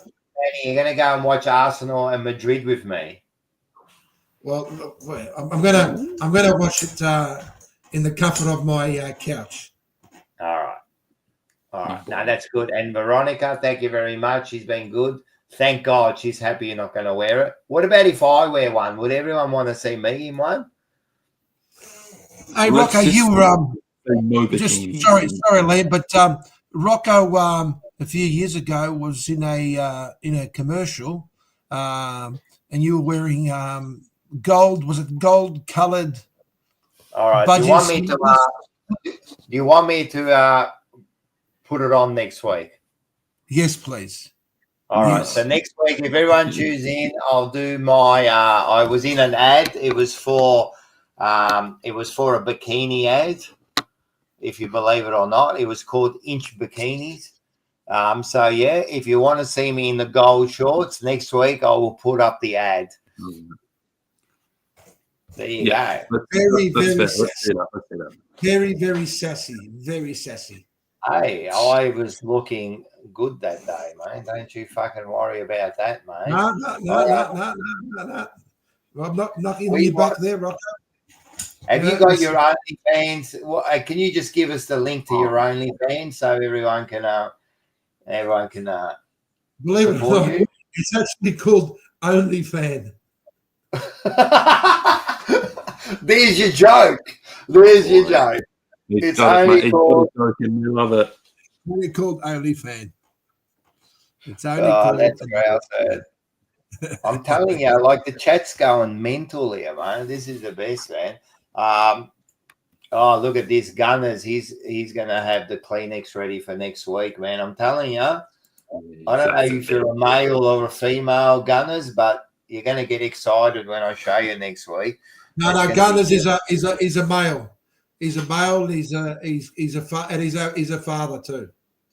Oh, that's all right. I like male fathers. They're good blokes. Male fathers. Well, these days you just don't know, do you? No, that's right. You can't assume. All right. Hey, listen, it's been good. Thank you very much.